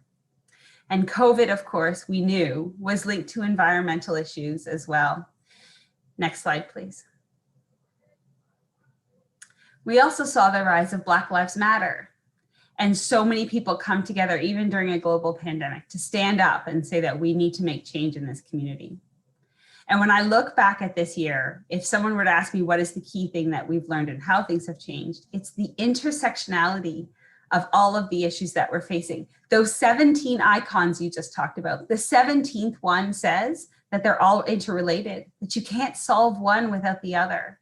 And so the work that Sustainable Waterloo Region does with all the climate action stuff we've just talked about, as well as other parts of our programming and our projects within the community, really are integrating and weaving these together to understand that we need to work on justice and sustainability together as sort of one vision for the community. Next slide, please. Of course, COVID drove us all to be working from home. This is on Earth Day from our team. We made a little video. And it also, this to me made us realize, after everything we'd been through, how much we could change. To what Councillor Fisher was saying earlier, if we think this is urgent, if we believe that sustainability and diversity and justice are urgent, we can change, and we can change a lot, and we can do it quickly if we really have the will to do so. Next slide, please. So we're honored to actually be able to work with this entire incredible, innovative, visionary region. Every day I just pinch myself that this is the work I get to do, and it's in this region that is working towards this vision. And so I'm going to go through some of the things we've been doing and give you a few updates quickly. So next slide, please. This is from our new year-end report. I don't know if any of you have seen it in paper. We did deliver some to your offices, so it's waiting for you. It's also in the footer of our website, but this is sort of the high-level overview of the impact of our programs in 1 year. Couple of things to point out. Did you know that Canadians emit 22 tons per person? That's the 22 tons at the top. And that we are the only country in the G7 whose emissions continue to rise. The only one. So we've got work to do here. We are actually the highest emitter in the G7 per capita. We are the worst emitters in the world per person, of the developed world. You could argue the whole world, but there is a lot of work to do. We also know, though, that we've got 100% of the municipalities here in the region working not only on their own corporate emissions, but as we're seeing tonight, on the community emissions as well. And that's a really important thing to remember, that we are making those steps forward. The outreach of Sustainable Waterloo Region, in our social media alone, we reach about 42,000 people a year. And I want to just point this one out in the bottom right, because amongst you, I don't know if you know this, but your own Ashton, he's probably going to be embarrassed by this, volunteers for Sustainable Waterloo Region. He is our finance manager. We don't have a staff person who takes care of us. Ashton does. So those volunteers give the equivalent of over $316,000, not only to us, but to our community. So kudos to them and to him specifically. He's probably embarrassed, but he deserves it. Next slide, please. So I'm not going to talk about climate action. We've been through climate action today. You see this graph. Next slide, please. So electric vehicles, everybody wants to know about electric vehicles. In our original climate action plan from 2013, which had a 2010 baseline year, we said we wanted 1,000 electric vehicles registered in Waterloo Region by 2020. Well, by 2020, we hit 2,700 plus. And we're working now as well in a strategy with Waterloo Region Community Energy for what is it we're going to need by 2030 to support the number of electric vehicles we're projecting that we're going to need here.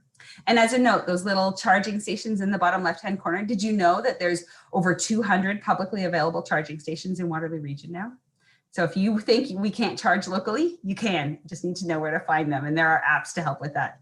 Next slide, please. For those who know what Evolve Green is, it's our co-working space, and we are located in Evolve 1. And I'll talk about Evolve 1 in a second. It is a partnership between the Accelerator Center, both of the universities, and Sustainable Waterloo Region.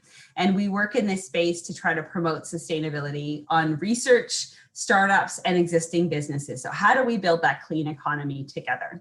And it's a real honor to work with them. And one of the things we worked on this year was the creation of what we're calling a community sustainability lab, where we allow anybody in the community to bring forward issues that they see as barriers towards a sustainable future. And we bring together all the best minds for that question, do some ideation, and then give that idea to whoever is the right owner of that idea, researcher, startup, existing business, not-for-profit, municipality, whoever it is. So we can be constantly looking for ways to innovate. Next slide, please. We also in this space work with Veris, which is a research institute out of Laurier, working on the side of sustainability that people don't think about all the time. We all think about the tech, like what are the windows and the HVAC system and the energy sources. The other side, which is equally as important and probably a lot harder, is the culture side.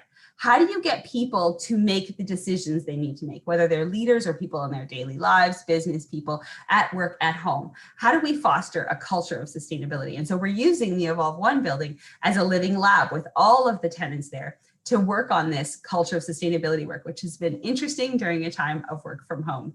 So we're engaging remotely as well. Next slide, please. So this is big, this slide. If you're going to screen capture anything that I'm showing you today, I think I sent the slides already so you can get it, but this would be the one. Evolve 1, which has been designated as Canada's first net zero multi-tenant office building. It is net positive energy, was built by the development group, the Cora group, and we worked with them to make this happen and to sort of usher this vision forward. It was designed to be net positive energy. And it was done, this is important, entirely within the developer's approved budget. There's no funding to this building. They just paid for it. They saw the business case, and there's a small premium to build this. And the typical annual energy use of this building is 800,000 kilowatt hours. But the building for 2 years now has been generating 106% and 112% of what it needs. So it actually is a net positive energy building. And if you think about what that means, it means there's no energy operating costs for this building. There's no operating costs. So when you think there's a small delta for the cost to build it, and there's no costs for energy, like that's unbelievable. And it's entirely within the developer's approved budget. Why would we not do this? It's a good economic decision. And so that's what the building was designed to do. And I have to give kudos to the Cora group that they actually are publishing these numbers. Lots of buildings say that they're green buildings, very few will actually let you see them, and they let us publish them first. So thank you to them for that. Next slide. So we all had to work from home, and this is one of my sweet little fur babies, one of my pack of 4. And it meant that our work changed, but also the work of our members changed. And so I'm going to talk a bit about our member-based programs and what happened in those. Next slide, please. In the TravelWise program, we surveyed these organizations to say, what did you do? How did you have your workplaces operate? And so we've actually got survey data that shows, did they work from home, partially work from home, et cetera. And can you go to the next slide? Looking at how many worked from home, look at the rate of satisfaction of their employees. 50% were very satisfied during COVID of their mode of transportation to get to work. Likely that mode of transportation is roll out of bed and get to the office. But that means that their employees are happier, and happier employees are more productive and more loyal. So there's a business benefit to doing this, as well as a sustainability benefit. So a really interesting finding. And again, if we can what we found was we made a 50% mode split change. So we went from about 3% of people not driving alone to work to 50% of people not driving alone to work. If we can make that kind of change, we can make an awful lot of change happen. Next slide. In our Regional Sustainability Initiative, which is the program that most people say they're a member of Sustainable Waterloo Region, this is what they mean. we actually saw some really amazing things. We thought we might not see great uptake of setting targets and carbon reductions. So in 2019, these numbers, the 78,000, this is the tons of GHG committed. In 2019, that number was 65,000 tons. Well, in 2020, this group of businesses and organizations upped that number to 78,000 plus. So we increased our commitment by 13,000 tons. And they actually reduced 81,000 tons, so more than they committed. Now, some of that could be impacts of COVID, and the numbers will show us in the years to come if they are. But it does mean that those businesses have seen the benefits. And just to put it in context, see that 18,299? Those reductions that those 85 businesses made is the equivalent of 18,000 cars off the road. So it's real impact. Next slide, please. And as I mentioned earlier, we've integrated the UN Sustainable Development Goals, those 17 logos.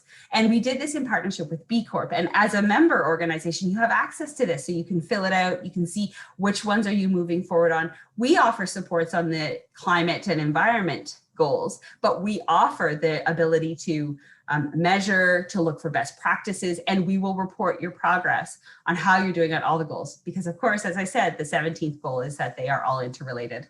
Next slide, please. And this is the last one, and this is, to me, the most important thing. Right before COVID hit, sustainability and the environment was absolutely top of mind for people. And there was a concern in the environmental movement that maybe this is going to be another, restart. But what we heard from our member organizations is that 97% of them anticipate they will continue sustainability efforts with us, even given the impacts of COVID. The community knows that this is important, that it is the way forward. And so it's our honor to help them. Last slide, I'm here to help. For those who've ever worked with me or who've been in committees with me, you know that we are entirely a support organization. And when I say I'm here to help, I mean, like, I'm here to help. Please reach out. The entire team is here, and we are committed to helping Wilmot become the most thriving, sustainable community it possibly can be. Thanks for your time tonight and your persistence. All right, thank you for sharing, Tova. I know you've been sharing at a few council meetings already this evening, both for 80 by 50 and now giving us the annual report as well. Comments, questions, Councillor Fisher. Thank you, Tova, for your presentation. And I just wanted to say, I think we were so blessed to have Mr. Romney and Mr. Kelly and the committee, all the work they do. They are just doing an amazing job. So I'm very proud of them. So that's it. It's really nice to hear that the council sees how amazing they are. And I mean, Ashton was saying by text today, thanks for hanging in. And I sit on your sustainability advisory committee too. And I said, it's okay, I heart Wilmot. So that team, I get to see the ins and out of how amazing your team really is. And it's really great to see that council sees it too. Thank you for highlighting that, Councillor Fisher, and thanks for the confirmation, Tova, of what we here know, and it's good for other people to hear it as well. Appreciate that. All right. So no actions required. Thank you very much, Tova, for staying with us and for giving us the Sustainable Waterloo Region Annual Report tonight. You are free to go. Yay, have a good night, everybody. Oh, I'm sorry. Was there a hand up? Okay, sorry, Ms. Jack. That's okay. That's okay, Acting. I just wanted to reiterate what Councillor Fisher and Tova mentioned about Mr. Romney. He's a quiet worker in the background who achieves a lot for the township, and under great leadership from his directors. So I'm really, really proud of this initiative, and he's worked very hard on it. So I just wanted to make that comment. Thanks. Thank you for that addition, Ms. Jackson. Appreciate that.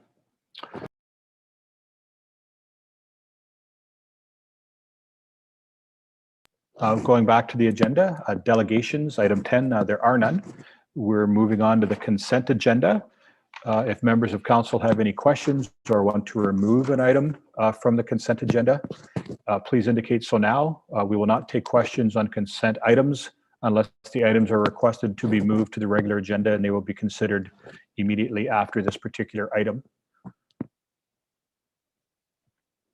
All right, seeing none, we have a recommendation that reports number DS 2021-021, ILS 2021-24, ILS 2021-23, and COR Corporate Services 2021-023 be approved. Do we have a mover and a seconder for that recommendation from the consent agenda? Thank you, Councillor Gordick and Councillor Fenning. All in favor of the motion? Thank you. That is everyone. Moving on to item 12, reports. We have a report this evening from the Parks, Facilities and Recreation Services.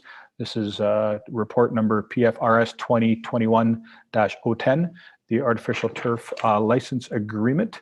And the recommendation before us is that the 10-year agreement between the Township of Wilmot and the Waterloo Region District School Board for operation of the artificial turf at Waterloo Oxford DSS be endorsed. And to cover that report for us, Ms. Jackson, I believe. Thank you. I appreciate that. I will be as brief as I can. Acting Mayor Gerber and members of council, the Parks Facility and Recreation team is very excited to bring this agreement forward with the Waterloo Region District School Board this evening for the operation and maintenance of the new artificial turf field at Waterloo Oxford School. And I hope you've driven by it. If you haven't and members of the community have not seen this yet, please take a moment to do so. It's quite a stunning project, and it's been in the works for many years. It's very near completion. The lines were painted on the track this weekend, and I was able to stop by, so it's very, very close to being completed. And the township would really like to acknowledge the advocacy efforts of Councillor Gerber, who is also a teacher at Waterloo Oxford, and without his passion for moving this project forward, it might never have seen completion. It is certainly a fitting legacy for his time both with the township and the school board. So the township's been working on this agreement for the past year or so with the school board. We're pleased to bring forward what we feel is that will provide access to students through the day and access to the community through bookings in the evening and on weekends. And the agreement outlines a 50-50 shared cost for maintenance that will be performed by the township and provides the opportunity for the township to generate additional revenue through rentals outside school hours. Operating costs have already been included in the 2021 budget, and staff are prepared to initiate rental bookings once COVID restrictions allow sporting events to occur again. And I'd be happy to take any questions at this time regarding the agreement. Thank you. All right, thank you, Ms. Jackson. Thank you for the kind words and also for the report. It is great to see it come to fruition and to see this report and agreement come before us tonight. I believe we've got Councillor Hallman and then Councillor Fisher. So Councillor Hallman. Thank you, through the chair. I just got an email earlier today regarding a question to ask on this topic, which is just wondering if you can provide clarification on how that will work under the municipality's control. Can families go and toss a ball around without having to reserve the turf? Through the acting mayor, at this time, that is not going to be an option for a little while anyway. It really is not. This type of field is not operated the same as a typical ball, diamond, or sports field. It is obviously a very costly asset for the community, and we will be trying to see whether we can provide some public access times later on, perhaps in after summer when COVID restrictions lift, but we don't have that aligned at this time. So use of it right now is through bookings only through the township booking office. And we would ask those of you who might have jumped the fence to maybe not do that anymore because we really do want to protect this. And it's just a great asset to have. We would love to have a grand opening where everyone can come and try it out, but we obviously don't have that opportunity right now either. So hopefully in the future, there will be some access available for the public. Thank you. Thank you, Councillor Hallman. Thank you, Ms. Jackson. Councillor Fisher. Through the acting mayor, I noticed in the report that the turf has a lifespan of 10 years, and I would imagine you're not going to know the cost of a turf replacement at that point, but would you happen to know what it would be in today's dollars if they were to replace the turf? Through the acting mayor, I'm actually have a meeting this coming week, Wednesday, to get some of that information. We have our final meeting on the site. So I don't have that this evening, but what we will be working towards, and just to clarify, 10 years is an estimate and it's based on usage. So if we don't have, high levels of usage, we may get 12 or 15 years out of that field, depending. I would estimate that we're likely not going to have the same level of usage that Kitchener or Waterloo might for their fields, but that's hard to say. Time will tell. So I can provide that to council after my meeting later this week, but at this time I don't have that number. We do have included, sorry, I see Patrick's got his hand up, but we do have included in the report that the replacement cost is being thought of in advance. So each party to the agreement will be contributing 50% of that cost over the next 10 years. So you will see something, and maybe that's what Mr. Kelly was going to speak to, that you will see something in the budget coming forward, an annual allocation towards that once we get that dollar figure. And of course, it won't cost near what the original field cost, because this is just the actual turf that's being replaced. It wouldn't be all of the pre-work, etc. Thank you. All right, super. Thank you. Thank you, Councillor Fisher, for the question, and thank you, Ms. Jackson. I would also like to give some kudos to Ms. Jackson. It was great working with her in this project. Her experience coming from a municipality with a number of artificial turf fields, not just in the construction of it, but also in putting the agreement together. It was great to have that experience at the table. So thank you, Ms. Jackson, for that. And not seeing any.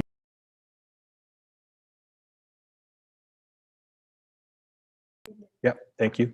And not seeing any further questions or comments, we do have a recommendation before us that the 10-year agreement between the Township of Wilmot and the Waterloo Region District School Board for operation of the artificial turf field at Waterloo Oxford District Secondary School be endorsed. Moved by Councillor Gordick, seconded by Councillor Fenning, and all in favor. That motion has passed. Thank you. And our next report. Report this evening is Public Works, comes from Public Works and Engineering, report number PW 2021-013, the Wilmot-Kitchener Boundary Road Maintenance Agreement. Mr. Mullenhouse has happily appeared on our screen with a jersey in the background, and we would ask you to summarize the report for us, Mr. Mullenhouse, and maybe even give us an update if for some reason you would have one. I don't know if you would, but. I apologize, I don't have an update for you, but I can summarize my report here. So thank you, through you, Acting Mayor. This report is recommending council approval to enter into an agreement with the City of Kitchener for road maintenance purposes. This is the first recent agreement of a number of boundary road agreements that we will be advancing at the staff level with our neighboring municipalities over the course of the coming year. And we do certainly hope to bring more future recommendations to that end on additional boundary road agreements. Establishing formal boundary road agreements is good practice in general to ensure clarity of roles and responsibilities, and to provide a framework for shared costs of operating and capital works to move forward with our neighboring bodies. To date, many of the arrangements staff operate under are informal and can lead at times to some ambiguities in operations and capital works planning. So as this report has outlined, the city and the township have had an informal agreement over the past many years, where Kitchener has been providing the maintenance service under a billing arrangement with the township. Under this current agreement being proposed, this service is set to continue in the same manner. Kitchener will provide the maintenance duties in this area on our behalf as a result of their existing operational activity in the area. So it's obviously a much more efficient arrangement for us. So that we're not having to dispatch our staff for a couple of segments of roads that are not connected to any sort of operational activity at this point in time. And it will obviously continue to meet the maintenance standards for road operations. So both Kitchener and township staff see this agreement as a benefit to ensuring the operating relationship, and it will continue as is without changes to services that are currently being provided to residents in that area. As such, staff are recommending council approval of this agreement execution. So I'd be happy to answer any questions that you might have. All right, thank you for summarizing the report, Mr. Mellenhoes. Questions or comments for the Director of Public Works and Engineering this evening?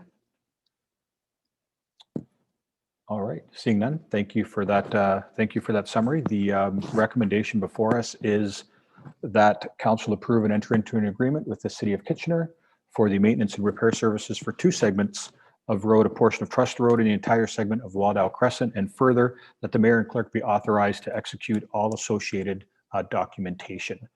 Mover and a seconder for the motion. Councillor Fenning, Councillor Gordick.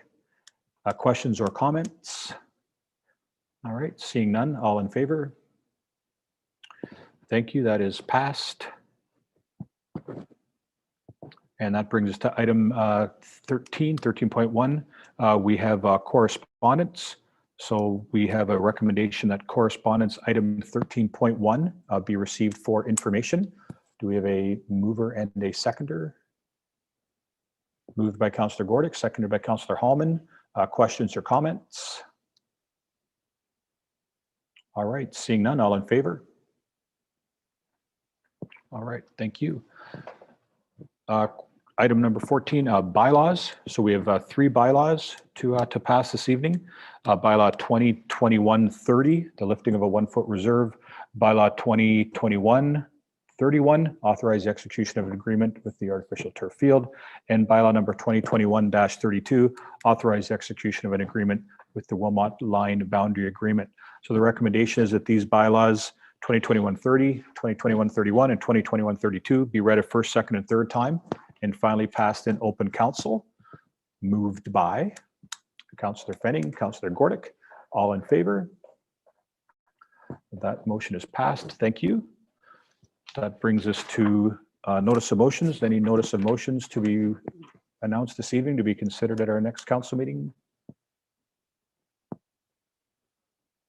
All right. Notice of motions, seeing none. Announcements. Any announcements this evening? Let's see, I got Councillor Gordick and then Councillor Fisher, Councillor Fenning. Councillor Gordick, we'll start with you. Through you, Mr. Chair Gerber. I would just like to thank Kitchener's Mayor Barry Verbanovic for being such a good sport.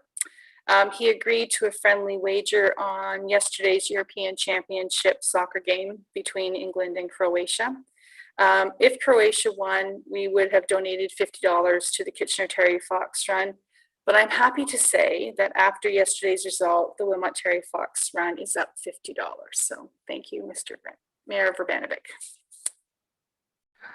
All right, thank you for that. Always good to get the money flowing this way. So congratulations on the win as well. Councillor Fisher. Through the acting mayor, I'd like to congratulate my friend and longtime colleague, Mr. Gerber, on the end of a successful career. Being a teacher is a job that can shape young people's lives at a critical age, where there are many directions they can go. And I know Councillor Gerber has made a very positive influence on many local youth. And I want to personally thank you for that. Also, great job tonight as acting mayor. And I wish our real mayor a speedy recovery too. Thank you for those kind words, Councillor Fisher. You just seem to have been so happy since you've retired. I just thought I needed to find out how much what's waiting for him on the other side. And just a little anecdote. It is interesting how you're sort of, how your time sort of gets bookended. I'm, our clerk this evening, although she may not want to admit it publicly, is a former student. I think in my second year of teaching, and then to have a delegation tonight featuring a student I'm currently teaching. It's just sort of neat how these things come around full circle. So thanks for the kind words. Appreciate it. You're going to like it, but you're also going to find you're busier. Well, which I accept that challenge. All right, thank you. And Councillor Fenning.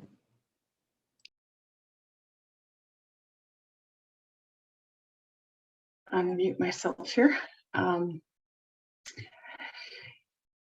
So I would also pass my congratulations to the chair. Well done. Good job, sir. And I brought a prop tonight. I'm wearing my PFD tonight to bring awareness to water safety. Last week, June 6 to 12, was the Red Cross Water Safety Week. In Canada, there are nearly 600 deaths due to drowning every year. The unthinkable becomes reality all too quickly, as the tragic death in Conestoga Lake yesterday underscored yet again. I want to extend my heartfelt thanks to the Underwater Search and Rescue Unit for the incredibly difficult work that they do in these situations. Each and every one of you, if you ever happen to hear this, you are a gift. You are a gift to each family that you have served. I offer my condolences to the family, friends, and the community. The details vary, but most drowning deaths are completely preventable. There are lots of information and training resources available through the Ontario Life Saving Society and the Red Cross. And finally, reach out to our wonderful Wilmot staff to connect you with swimming lessons and life-saving courses and improve your water safety awareness. Thank you, Councillor Fenning, for sharing that important and timely message. Thank you. Councillor Hallman, the final word may be yours this evening. Congratulations on a successful career.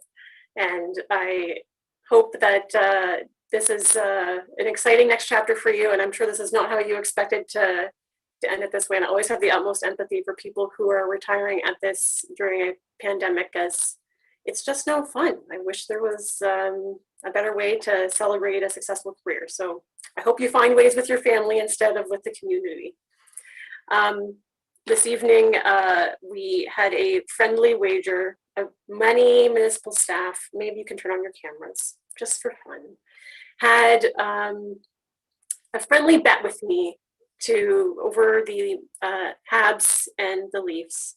And I am thankful to all of you who, I was too hot in my jersey, so I took it off. But I do appreciate it, because during trying times like this is what keeps camaraderie and fun alive. So I appreciate my heartfelt thanks to all of those who graciously said goodbye to the Leafs to the golf course and graciously put on their Habs gear or had it near them, or maybe chose the color red. So it was fun. I had a lot of fun with the poking and the bantering leading up to this. So thank you for the fun and games. That's all. And they're losing 3-1, FYI. Of course you had to put that in there, CAO. Well, you will have a chance to, apparently you'll have a chance to watch the third period. So good luck as you maybe cheer your team on to a little bit of a comeback this evening. All right, not seeing any other further comments or questions. We have no business arising from closed session. 2 more items of business: confirmatory bylaw number 2021-33. Recommendation that bylaw number 2021-33 to confirm the proceedings of council at its meeting held this evening, June 14th, 2021, be introduced, read a first, second, and third time, and finally passed in open council. We have a mover and a seconder. Moved by Councillor Gordick, seconded by Councillor Fenning. All in favor? That is unanimous. And our final motion tonight, recommendation that we now do adjourn to meet again at the call of the mayor. Moved by Councillor Fisher, Councillor Hallman. All in favor? Awesome. To those many viewers who are still with us, thank you for joining us online this evening. And we made it before 11 o'clock, so we did not require a motion to extend the meeting. I consider that a small victory. And we look forward to seeing you all at our next council meeting on June 28th. Thank you and have a good night.